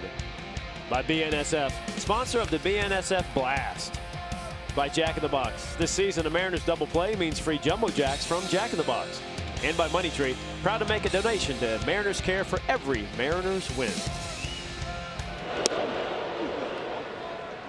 Thought maybe that would be it for Fiers. 94, 95 pitches now. They have a reliever up last inning. Kyle looking for his first hit. 0 for 2.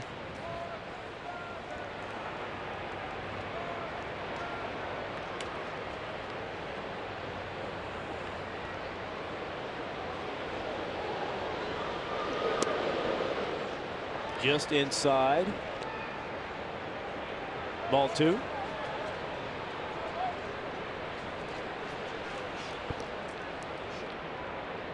You see the shift there for Kyle. Is Machado playing short right field. Iglesias, a shortstop, over to second.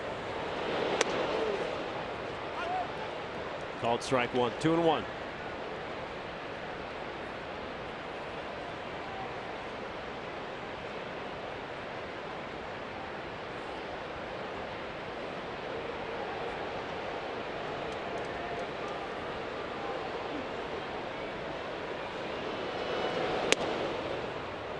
Backs Kyle off the plate there. 3-1 the count. A couple of cutters in this at bat to Kyle. We haven't seen him throw the cutter much, but trying to jam him up. Next pitch will be 100 for Fiers. And a good count here for Kyle. Again, starting to heat up in May, as he usually does. He'll take his walk. And that will be it. Gardenhire out of the dugout quickly, going to make a pitching change. So as Gardy comes out, new reliever coming in for the Tigers. We'll go to break with Seager at first base.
A little hashtag Where I Root presented by Alaska Airlines. Let's see what we have this time around. Came home yesterday from Disneyland and then off to see the Mariners take on the Tigers tonight.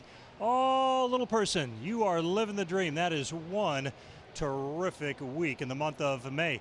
Mom retired yesterday. Megan, thanks for sending that in. Mom retired. She looks much too young to be retired. Way to go, Mom. Hope you have a terrific retirement moving forward. Mike Fiers, and night is over here at the ballpark. 5 innings, 6 hits, 3 runs, 3 earned, 1 walk, and 2 strikeouts, pulled at exactly 100 pitches. And to tell you who's up next on the mound for the Tigers, here's Blow. Thank you, Tom. Artie Lewicki is going to take over for the Tigers. Fastball, cutter, curve, changeup. This is going to be his 3rd appearance in 5 innings. He has 4 strikeouts, a couple of walks. He's yet to give up a home run. His average fastball, 93 miles an hour. Making his first appearance since Sunday. He pitched a career high 4 innings in relief against the Tribe. 4 shutout innings. 4 strikeouts as well. And he'll face Ryan Healy here. Bottom of the 6th inning. Seager aboard after a walk.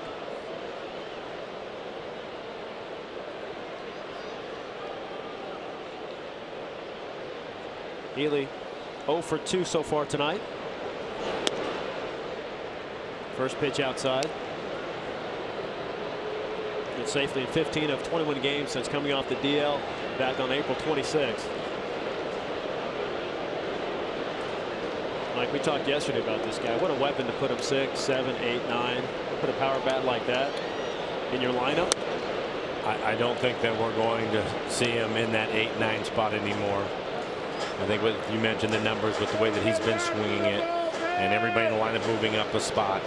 I think we're going to get used to seeing him hitting 6 in the lineup. He's ahead 2-0 here. Called strike fastball down the middle, 2-1. This guy's got nothing on you, bud. He's got nothing on you.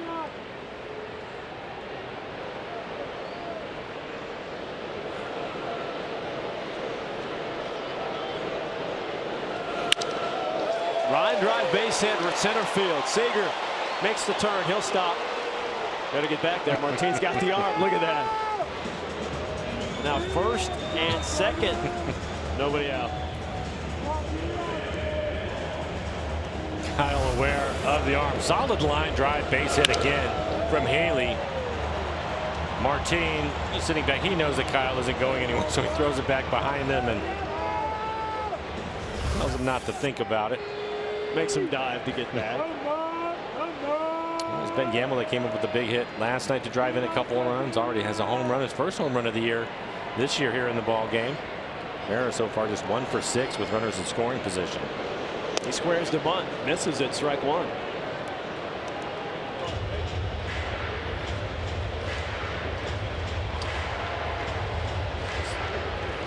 I think it's interesting with the analytics and the way that Scott has talked about sacrificing, especially last year, and now they lead the league in that category. Not a fan, but now maybe looking differently at the numbers, but it's been productive. It's worked out for him. Yeah.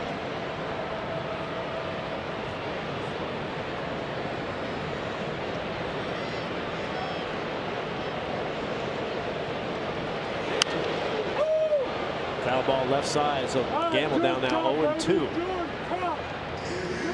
We had an interesting chat on our BP show today with Jesse Smith, director of baseball analytics here for the Mariners, about numbers and shifts and what goes into kind of their thinking and everything. It was your head spinning? Absolutely. Yeah. I need to go. There's a lot. There's a lot there. A lot.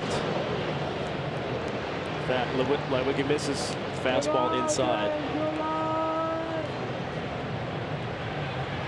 A lot of number, but he couldn't get enough of the numbers. It was great. I heard a little bit of it, and I believe it was about the draft and amateur players. The draft model that they've got to try to project. Of course, that's so hard to do. As a Gamble lifts a fly ball left field. Matuk just short of the tracks. Got this.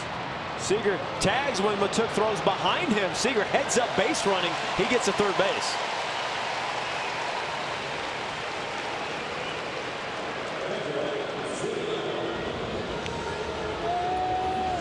Alabama took.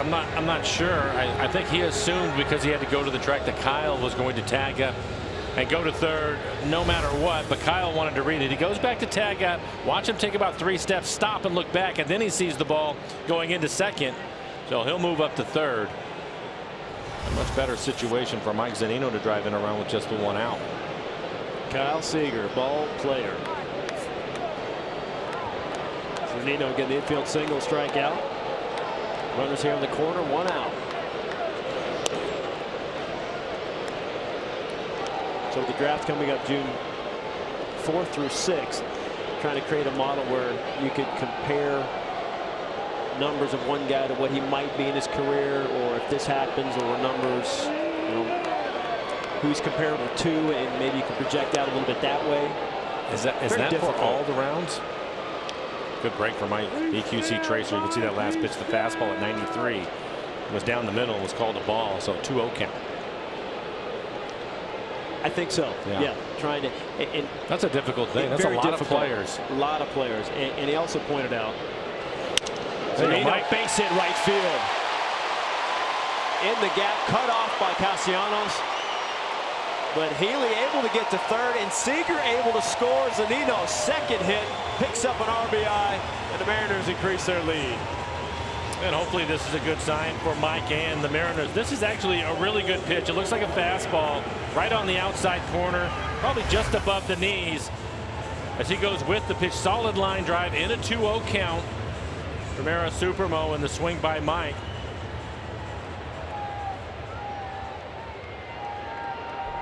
Two thumbs up for him, buddy. Your second hit tonight. Nice job. And I think that is a pitch right there that when he starts to cover that pitch away, which was right on the outside corner, typically good things start happening for him. Here's Heredia. Takes the ball outside. Triple his last time up, also a sacrifice bunt. So a good night for Guillermo. Reaching base yet again. Now 6 for 11 on the homestand.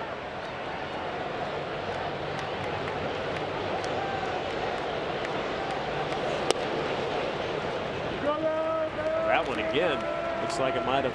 I'll take advantage of it again. Exactly. Now it's 2-0.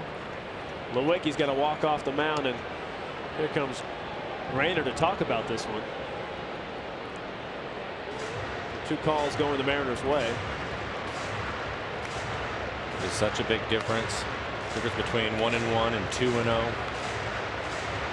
Especially with a pitcher that basically is going to stay with his fastball and his cutter.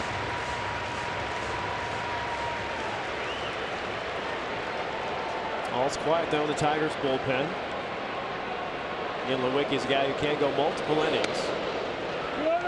That one's low as well. It's 3-0 to Heredia.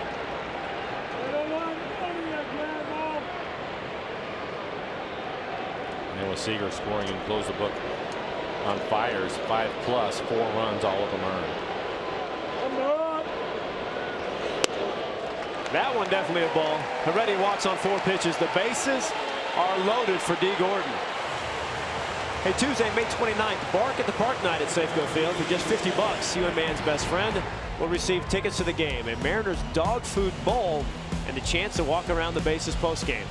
Visit mariners.com/bark for tickets. Big fan. Bark at the Park, Brad. Yes, you brought your dog last time, right? Jack was here at the ballpark. Jack was here? Yeah. Now, did you get a Mariners dog food bowl, or is that just maybe for this time? That has to be for this time, so I'm pretty sure there'll be one in the booth. Jack will be here, yeah. And Jack will have that bowl. Chris Bosio, pitching coach, out to the mound, trying to find a way to get him back in the strike zone. 15 pitches for Lewicki, just 6 strikes. Bosio, former Mariner, threw the second no-hitter in Seattle history. Not sure what he could be telling his pitcher here with bases loaded, 1 out here in the bottom of the 6th.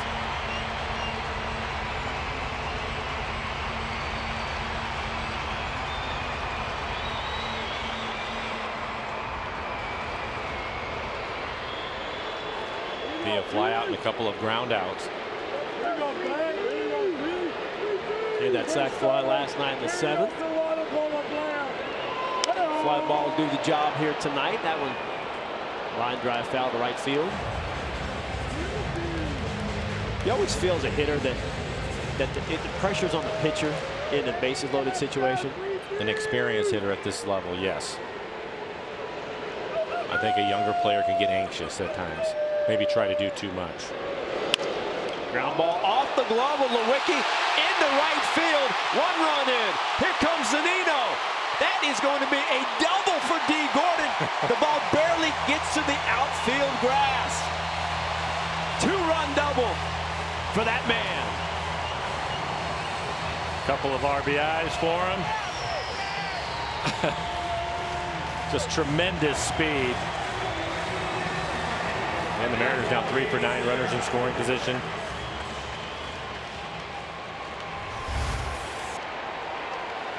And the second baseman trying to change directions in time, and the ball rolling slowly. Heredia doesn't hesitate, and D flying into second base. And Heredia third. Here comes Gene Segura, who you don't want to face. With runners in scoring position, hitting .385 coming into tonight. Already picked up a base hit in the game with the runner in scoring position. You can see the solo, the triple. There we go, updated .396. Lead the majors with those 21 hits. Swings through that fastball, 0-2 now. Infield in. Just 1 out. Runners on second and third.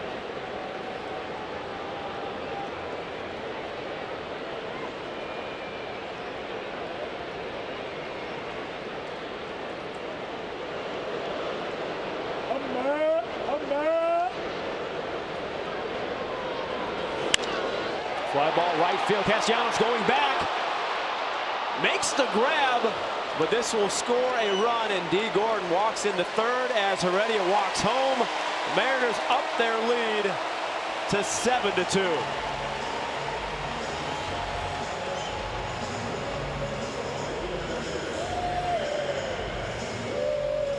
Segura with 3 RBIs.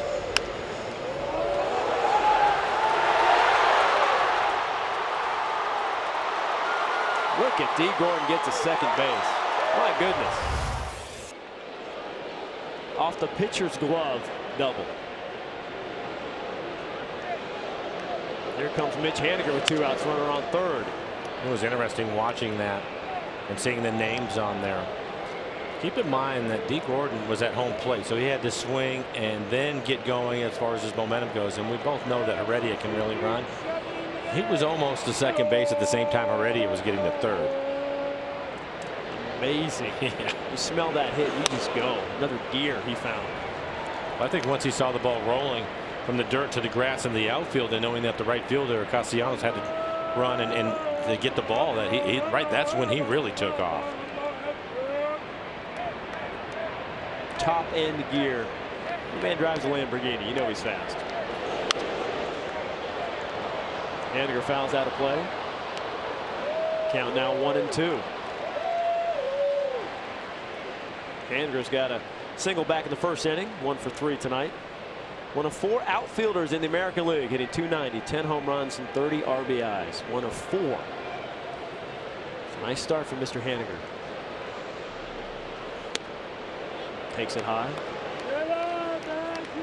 He says he really felt Mike solid and consistent all year long. He hasn't really, I would agree, felt off or out of whack mechanically. He's just been solid. I think he's been very consistent. Swing and a miss there to end the 6th inning, but not before. The Mariners put up 4 more runs and blow this game open. They lead 7-2.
at the ballpark and you're checking out the game at the Terrace Club, make sure you make your way to Sound Seafood, already home to some outstanding seafood offerings like true cod fish and chips and Dungeness crab sandwiches.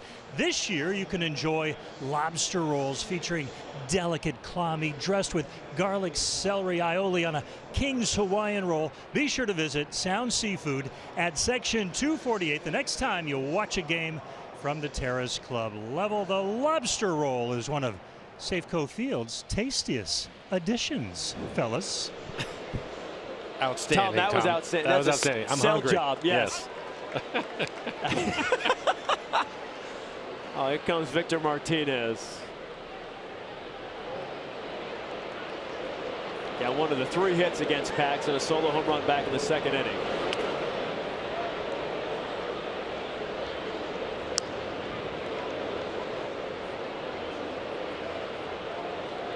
Crab sandwich is good. Now the lobster roll sandwich.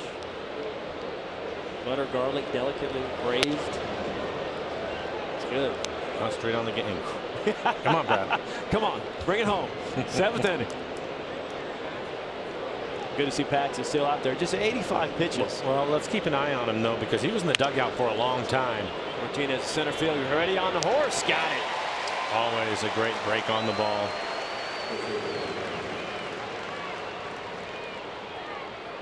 He's happy to watch his team score 4 runs, but you're right. See if he gets out of rhythm or not. But 1 up, 1 down here to start the 7th inning. Here's John Hicks.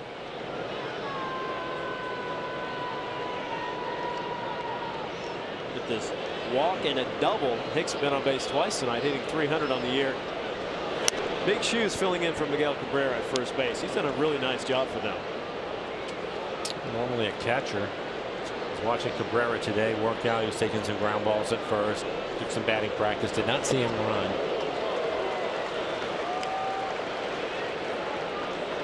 But Hicks hit safely 13 of his last 16 games here in May.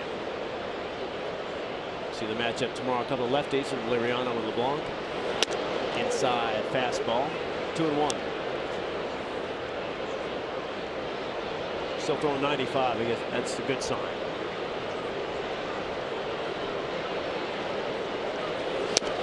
Another fastball by Hicks. 2-2. 96 at the bottom of the strike zone. What do you do? Yeah. And now he can elevate. We've already seen him throw 99 miles an hour. Swing and a miss off speed. Strikeout number 7 for Paxton tonight. Fans, you can make your voice heard like those in the Maple Grove. Nominate your favorite plays of the week by tweeting us using the hashtag RootFanFave. Watch the Mariners pregame show every Sunday to find out your fan favorite plays of the week. Plus, each month, one lucky fan will win a Coors Light Yeti cooler just for participating. For official rules, visit rootsports.com. Win something just for playing. Don't even have to win, Mike. You can win it just for playing. Goodrum steps up, third baseman, 1 for 2 tonight. Center field. Heredia going back. Got this one in his sights.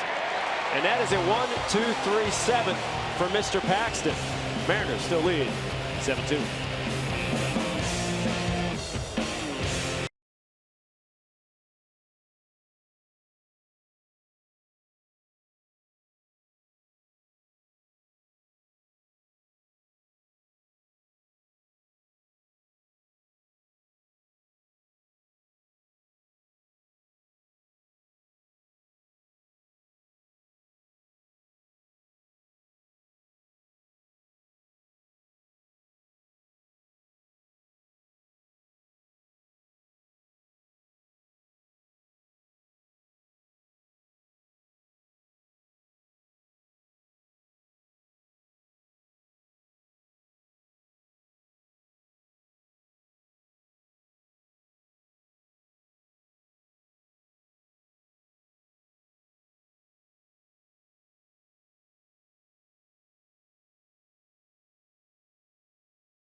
play today up there Capitol Hill. Fresh chicken, come on in. Mariners on top again, 7-2. Paxton looking great through 7. Mariners coming up here in the bottom of the 7th inning. Got Nelson Cruz leading things off.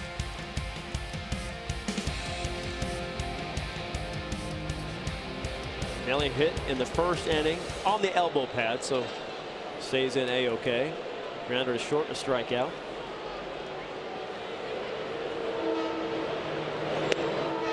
Lewicki staying in for the Tigers.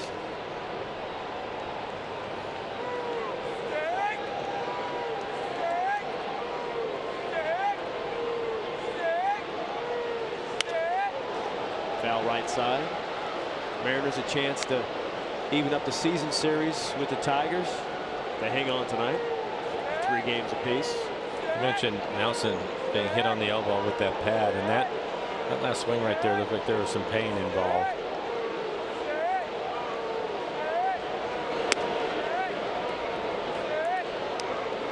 Lewicki missing with a fastball, 1-2.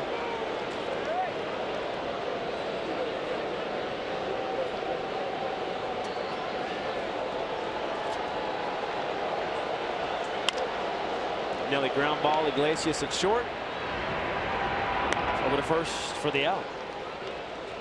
For every strikeout recorded by a Mariners pitcher at Safeco Field, Holland America Line will make a donation to the Seattle Children's Hospital Uncompensated Care Fund. Mariners thank Holland America Line for their support of both the community and Mariners baseball. Kyle Seager 0 for 2. He walked his last time and scored a run.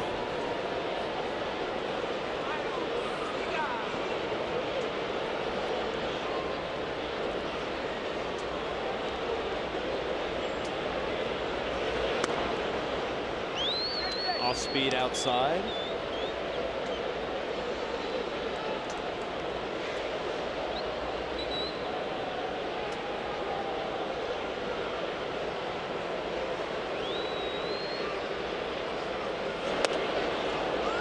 Fastball swings back for a strike.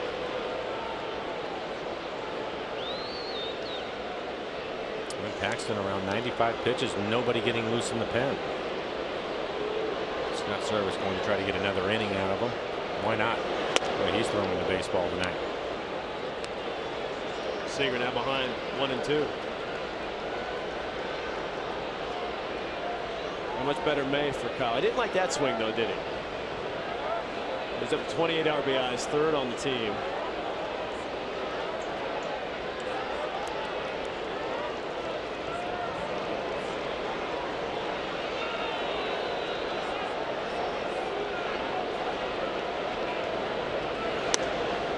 Fastball high. See the shift again out there to Seager. I'm talking with Jesse Smith, again, the analytical director here. We said, what is it going to become of the shift? Is it going to continue? Is it going to go more? He said it's not going away. It's too effective. He estimates that they say 15 to 25 runs per year. Seager swings and misses. Out number 1.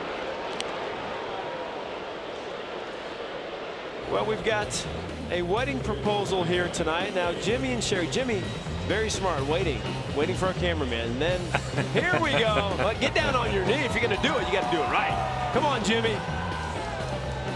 Sherry, yes, the Bremerton couple going home happy tonight. A hopeful Mariners win and a start to a beautiful life together, Mike. Courage to do that in public. Right. Ballpark. Congratulations. Yes. Oh, Lewicki slips on the rubber there, has to catch it barehanded coming back from the catcher. You don't see that very often. It was impressive, though. It was good, yeah. Checks the hand, make sure it's okay. Foot, fine. Here's Healy.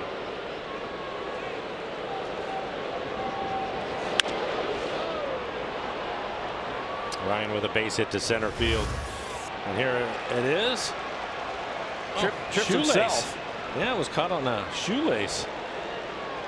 A good thing the catcher didn't put anything on that. Because sometimes, you know, they do. But already able to grab it barehanded.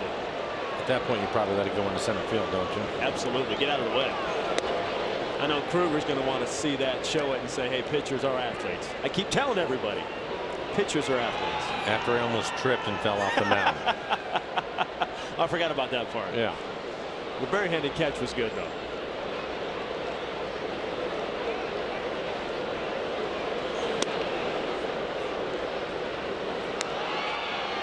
Count even at 2-2.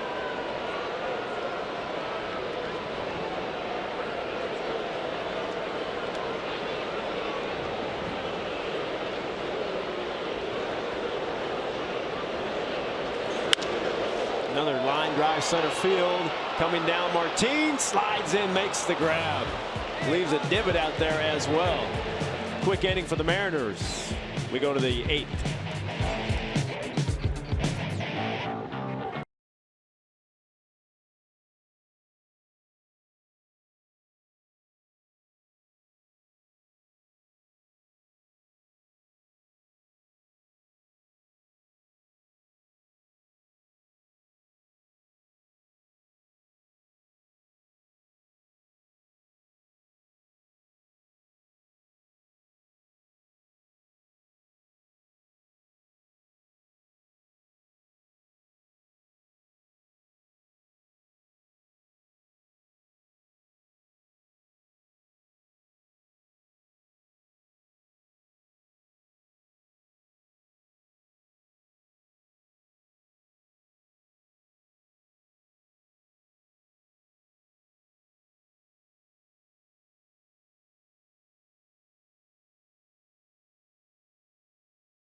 By Amtrak Cascades.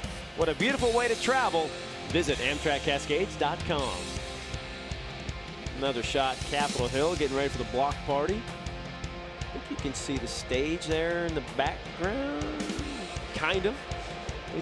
Now that's where it's going to be. I see. Gotcha. Paxton out here to start the top of the 8th inning. 93 pitches, make it 94 as Griner swings, fouls one back. I like that Scott is going to let him go.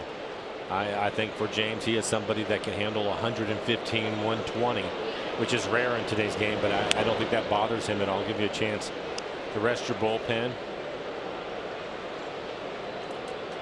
Especially when you look at the schedule and see that not many off days coming up for the Mariners. Fastball, strike 2. And he still has good stuff. 96 miles an hour right on the outside corner.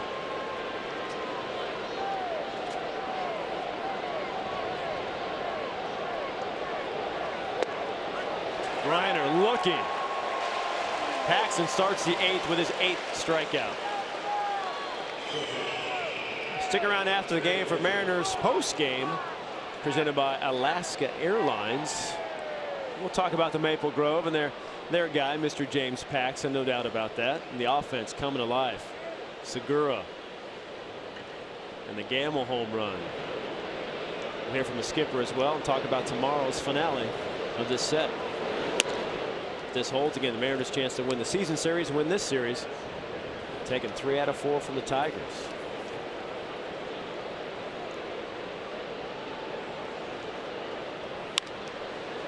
Iglesias pop up mile high, almost to the roof. Who's going to get this one? It's going to be Gamble, out number 2.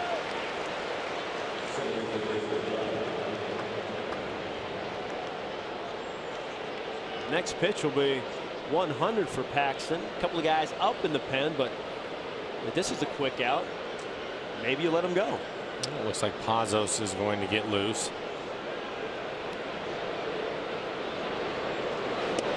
Strike one off speed.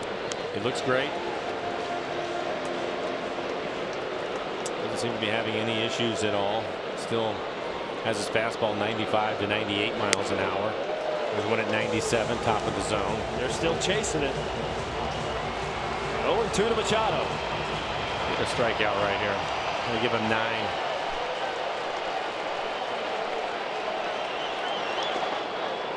Bounces the breaking ball. Do it again. Double-digit strikeouts this year for James. He's done it 3 times. 10 strikeouts twice, and then of course the 16.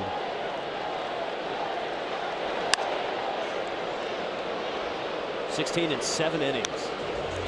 That's little league, right? I mean, over 2 an inning. I mean, that was pure domination and a pleasure to watch. Hard hit ball right at Segura. Healy's got it. We're through 8. We've got Gamble coming up, followed by Zunino and Heredia for the Mariners in the bottom of the 8th.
Out for our Snoqualmie Casino.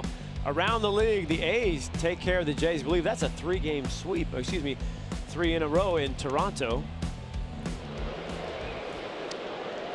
Saw some of the other scores. I think they came back late in that ball game.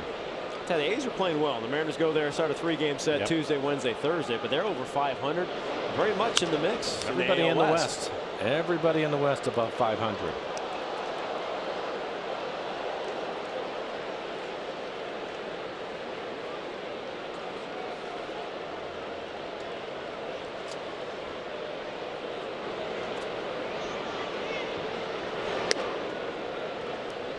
Two and 1 now to Gamble.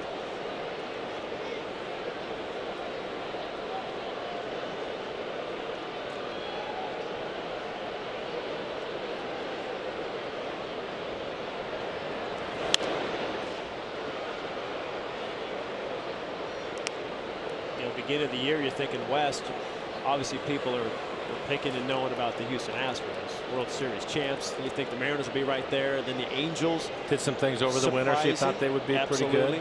Yeah, a little. And now you got the A's. You're right. I mean, you got 4 teams bunched up within 3-4 games. Gamble goes opposite field. That is down the line and fair. Extra bases. Gamble cruises in with a double. He is heating up. Back-to-back nights. A couple of hits for him. Extra base hits tonight. A home run and a double. And this is what he's capable of doing. A fastball on the outside corner. It hits it the other way. Hits it sharply the other way down into the corner. It's a routine double for him. Skipper talking earlier before the game about Heredia and Gamble, how they had to platoon him, trying to get him going. It was difficult, especially Gamble coming back from the DL, the oblique injury. And now with Gordon the second, able to get these guys regular playing time, and that makes a difference. Now you're going to guys. find out, right? They're young players, and you're trying to put them in the best position for them to go out and play well. And so you talk about the platoon, but now they have a need on this club. They need them both to play. And it was the other day, Ben was in the game against a left-hander, had a base hit into right field on a breaking ball. I talked to him about it, and he was happy to see the lefty. Thought it helped them overall, and I would agree with that. And then Heredia has really played well against righties. Against righties, which is something he's not had a lot of opportunity to do. Came into the game hitting .291 with a couple of home runs. Zunino's down 1-2 now.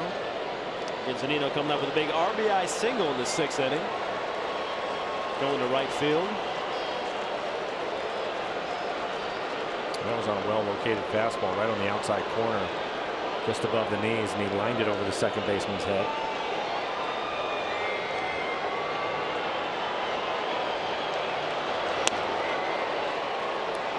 Zunino hitting .333 this year against the Tigers. Sorry to see them go tomorrow.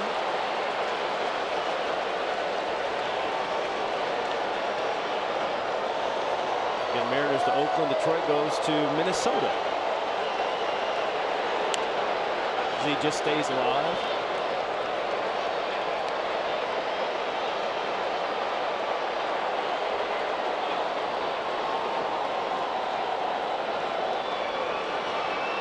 Getting the wave going here at Safeco Field, Low.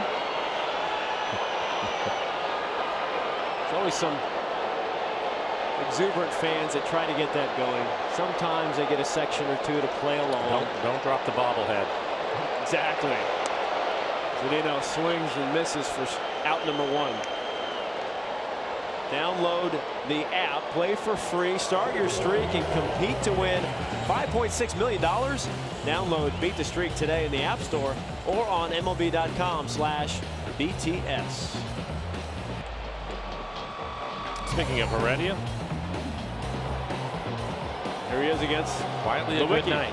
Sacrifice bunt, a triple. He's walked and scored a run. And more good defense in center field. That good energy he brings. He and D. Gordon, just so fun to be around, so fun to watch play.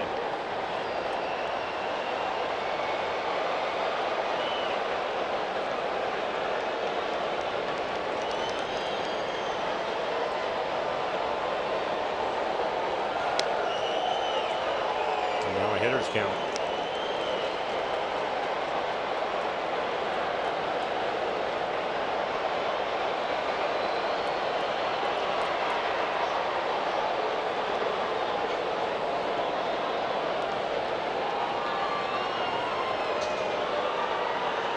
Cook starting to get loose in the Mariner pen. Well, great to see him come back, reach the bigs after 2 years of a couple of surgeries, rehabbing. He looked really good in his debut a couple nights ago. Fastball was 96, 97 miles an hour.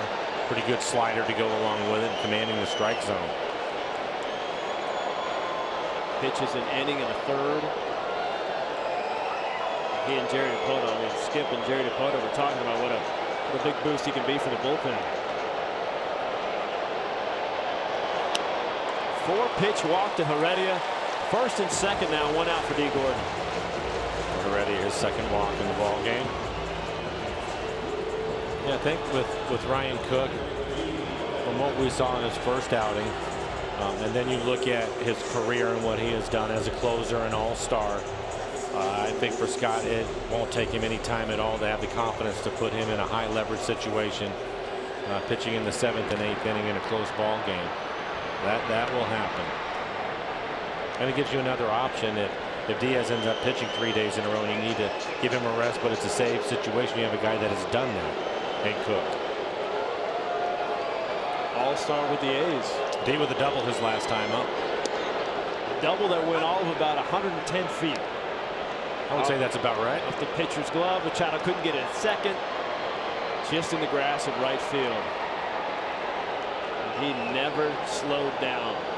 till he slid into second base.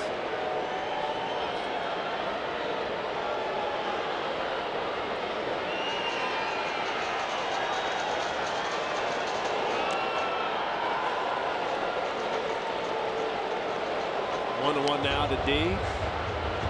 1 for 4 tonight again, that 2-run double. His last at bat in the 6th.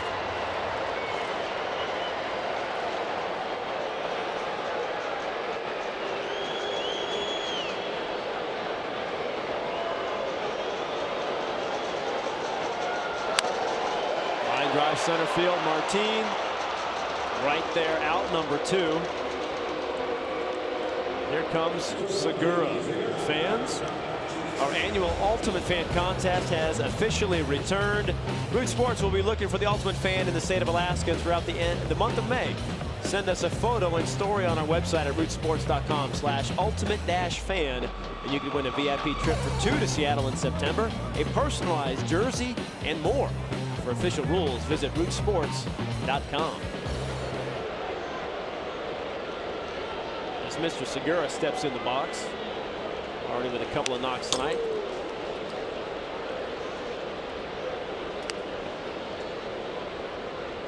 Mike, I was looking at shortstops in the American League, and Gene Segura ranking the top 5, a lot of offensive categories. But with Machado back to shortstop now in Baltimore, I mean, look at the depth and the talent you have in the American League. With Lindor, Correa, Machado, Simmons with the Angels, who's hitting 340 and a wizard. Andrews, who's on the DL. Segura. You got Didi Gregorius, who was Player of the Month in April. Big slump now, but obviously a talented player in New York. Iglesias, who can really pick it. It's about 7-8 deep. Really good shortstops. Lewicki right back to him. Gets it, throws the first. And the 8th is complete. We head to the 9th. Mariners up 7-2.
Dominant through 8.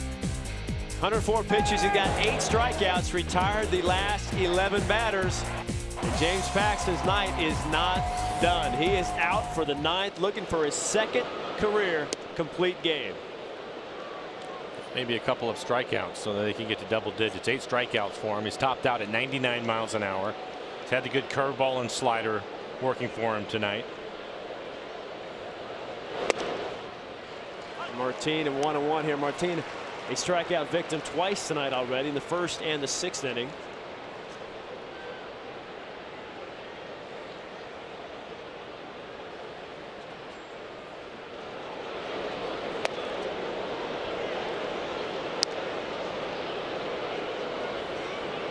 2-1 now to Martin. Wonder if there was a conversation at all, Mike, between innings, or just I don't think need. so. No, I don't think so. I think this is something that James has wanted to have the opportunity. The score is right to give him the opportunity now, 7-2, and see what he can do with it. Out there in the 9th inning, he's going to be in that 115 range, and Scott's comfortable with that. Not worried about his health or anything like that, just because James, we've talked about it, how he gets stronger as the game goes along. Another foul ball by Martin. So, and we've always kind of wondered what James could do when he's healthy and when he's realizing how good he is, and we're seeing this now. When we saw him healthy last year, he was on a run where he won, I believe it was 7 in a row, and was just dominant doing it. Martin rolls over. Healy steps on the bag, out number 1 in the 9th.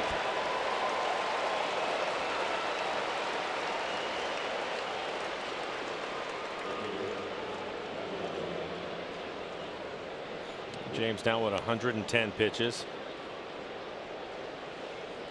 Not going to forget about the Eagle incident, are we?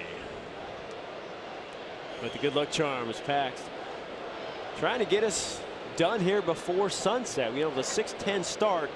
There's a chance, Blow. 8:45 official sunset time. We've got about 4 minutes. Matuk was 0 for 3 tonight. Let's see if we can get him swinging early. Help us out a little bit. Have a night game end before the sun sets tonight. Ryan Cook still getting loose in the pen, just in case. It's off somebody's mask. That was off the home plate umpire, Mike Winters. You see Mike Zunino turn around and hold on to his arm right away so that he doesn't fall. Primera Supermo and the foul ball straight back. Catches Winters right on the chin. Mike knows it. He sees the ball and he grabbed him right on his arm. Seems to be okay. Might feel that one though a little bit. Maybe soup after the game. I'm not sure he's going to eat some steak. Power shake maybe. Yeah, now 2-1 to Matuk.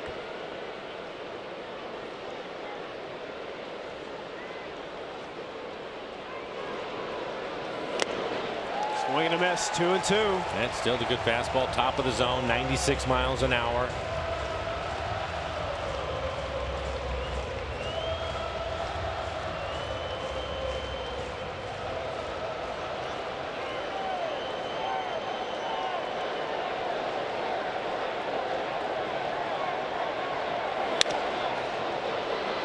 Gapper to right center field. Heredia running this one down. Yes. Well, what an angle and what a jump Heredia got. He's fun to watch out there, isn't he?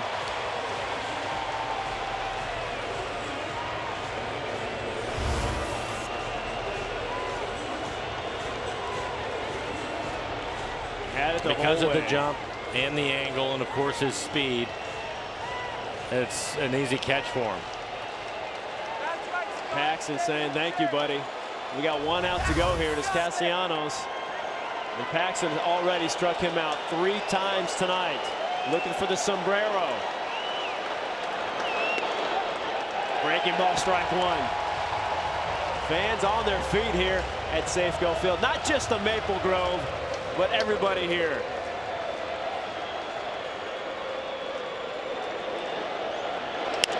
Ground ball. Seager cuts in front of Segura to first. Ball game. Paxton, his second complete game. The Mariners win their second straight, 7-2 the final. Again, he made it look easy. 117 pitches for him tonight. In command of this ball game. Some terrific offensive performances for the Mariners. Mike Zunino with a base hit to drive in a run. Ben Gamble stays hot. His first home run of the year and a double.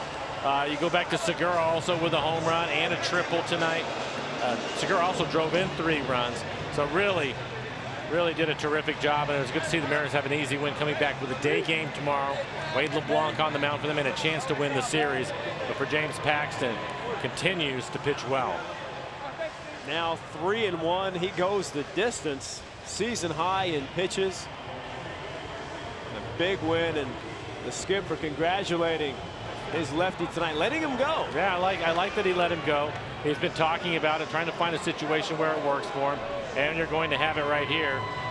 I think that it's going to be something that you'll see a number of times over the course of the summer that will work out for him. And by the way, Brad, nice job tonight. First time up there in the booth. Thank you, my friend. Yeah. Yes. I was going to say you went with all the veterans last night to the rookie tonight. So thank you. Versatile. Appreciate the help, Blow. I owe you one on the next plane ride. How about that? That sounds good. That sounds really good. Sounds about right for me. Yeah, it's been an interesting weekend, and really an interesting week for the Mariners overall. But right now, starting to play baseball the way that we were expecting them to. It was good to see them not make any errors tonight. Defense has been a little bit shaky over the last 4 or 5 days, so they cleaned that up. Again, for Paxton, just the 3 hits tonight. Topping out at 99. Had the curve and slider working for him. He goes 117 pitches again to get that complete game. And since he did get the complete game, we get the benefit of having James stick around for a post-game interview with Tom Glasgow. Brad, thanks so much. James, how'd that one feel? You are dialed in. Yeah, that felt good. You know, early it didn't really have much fastball command, but it came around kind of middle late of the game, and found the curveball. The curveball is really good for me today. Didn't have much of a cutter, but the curveball is enough, and the guys were making the plays behind me. It was great.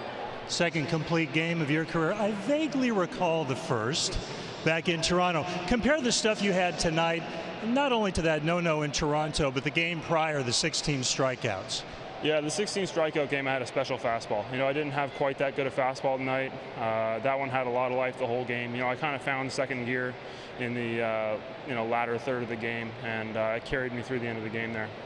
Any conversation about not coming out for the ninth? No one came to me, so I was ready to go. I wanted it. You just keep going. Nice to get that extra insurance late in the ball game tonight with the 4 runs. Yeah, that was big. You know, the guys came out and got that big inning for us, gave us cushion, and that was great. Talk a little bit about the guy who's going to start tomorrow, because as good as you have been in his 3 starts, Wade LeBlanc's done a terrific job. Give us the scouting report on Wade and what's made him so effective. You know, Wade's great. He does a lot of things. He's crafty, you know, works both sides of the plate. He's got 4 pitches and just really mixes well. Always a pleasure to watch the Big Maple on the mound. James, thanks so much. Congratulations. Another terrific performance tonight. Thank you. Thanks for having me. Brad, Mike, we'll send it back to you. All right, Tom, thank you very much. So James Paxton getting it done. We swapped out Mike. He had enough of me. 6 innings enough. We're bringing our baseball analyst, Bill Kruger.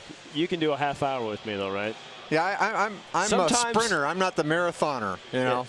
Yeah, sometimes I question you try to leave a little bit and rein you back in here sometimes on the post-game show. Well, hey, let's get right into James Paxton, your local forward, keys to the game. As good as you could have hoped for him tonight, right? Complete game. Early on, he was searching for his mechanics. Thought he was throwing across his body a little bit, kind of cut off a fastball to Victor Martinez, and of course he cut it off at the pass and hit a home run. But as the game wore on, James started to get that extension going. He's throwing harder late in the game than he was early. 93 early, 98, 99 late in the game. The curveball started to play, and I think it's apropos. You don't tug on Superman's cape, Detroit. You don't spin the wind. You don't pull the mask off the own Ranger, and you don't mess around with Jim. He got back at them after they got him in Detroit for 3 runs and 6. But James is a special pitcher. You can say that. I mean, the numbers aren't there yet. The body of work isn't there. But we're talking about guys that are unique, that get better as the game goes on. The Justin Verlanders, the Clayton Kershaws, the Chris Sales. He's every bit in that class, folks. And you know something? He's so humble and so willing to work hard that he hasn't really realized that, maybe till now, maybe till the no-hitter, maybe till this last group of games, that he now realizes he can be special, he can be dominant, he can overwhelm the competition. And I think, Brad, he now knows the formula. You can see it. Big challenge in the strike zone with the fastball. Try to keep the breaking ball in the back pocket. And as the game wore on, you saw it. Curveball, boom, big fastball. Curveball, big fastball. That contrast is so unique. Very few guys that can throw upper 90s strikes and then have that great curveball. James Paxton, special game tonight. 117 chucks, and I love what he said. There was no conversation to come out for the ninth. So he's like, I just got the glove. He's too big, and his face was too serious. They didn't want to mess with him. Good to see a guy going the distance. 117 chucks again, a new season high for him. Second complete game. Congrats to him. The Mariners win again, a chance to win a series tomorrow. We'll talk about Wade LeBlanc and his start. But James, always getting help, but also quick to point out praise and thanking his defense. How about Mitch Handler going above and beyond and into the stands for this catch? Great play by Henniger. You'd think some fans would help him out, break the fall a little bit, right? Fall? What's that all about? Mariners postgame, hey, presented by Alaska Airlines. Just getting going here from Safeco.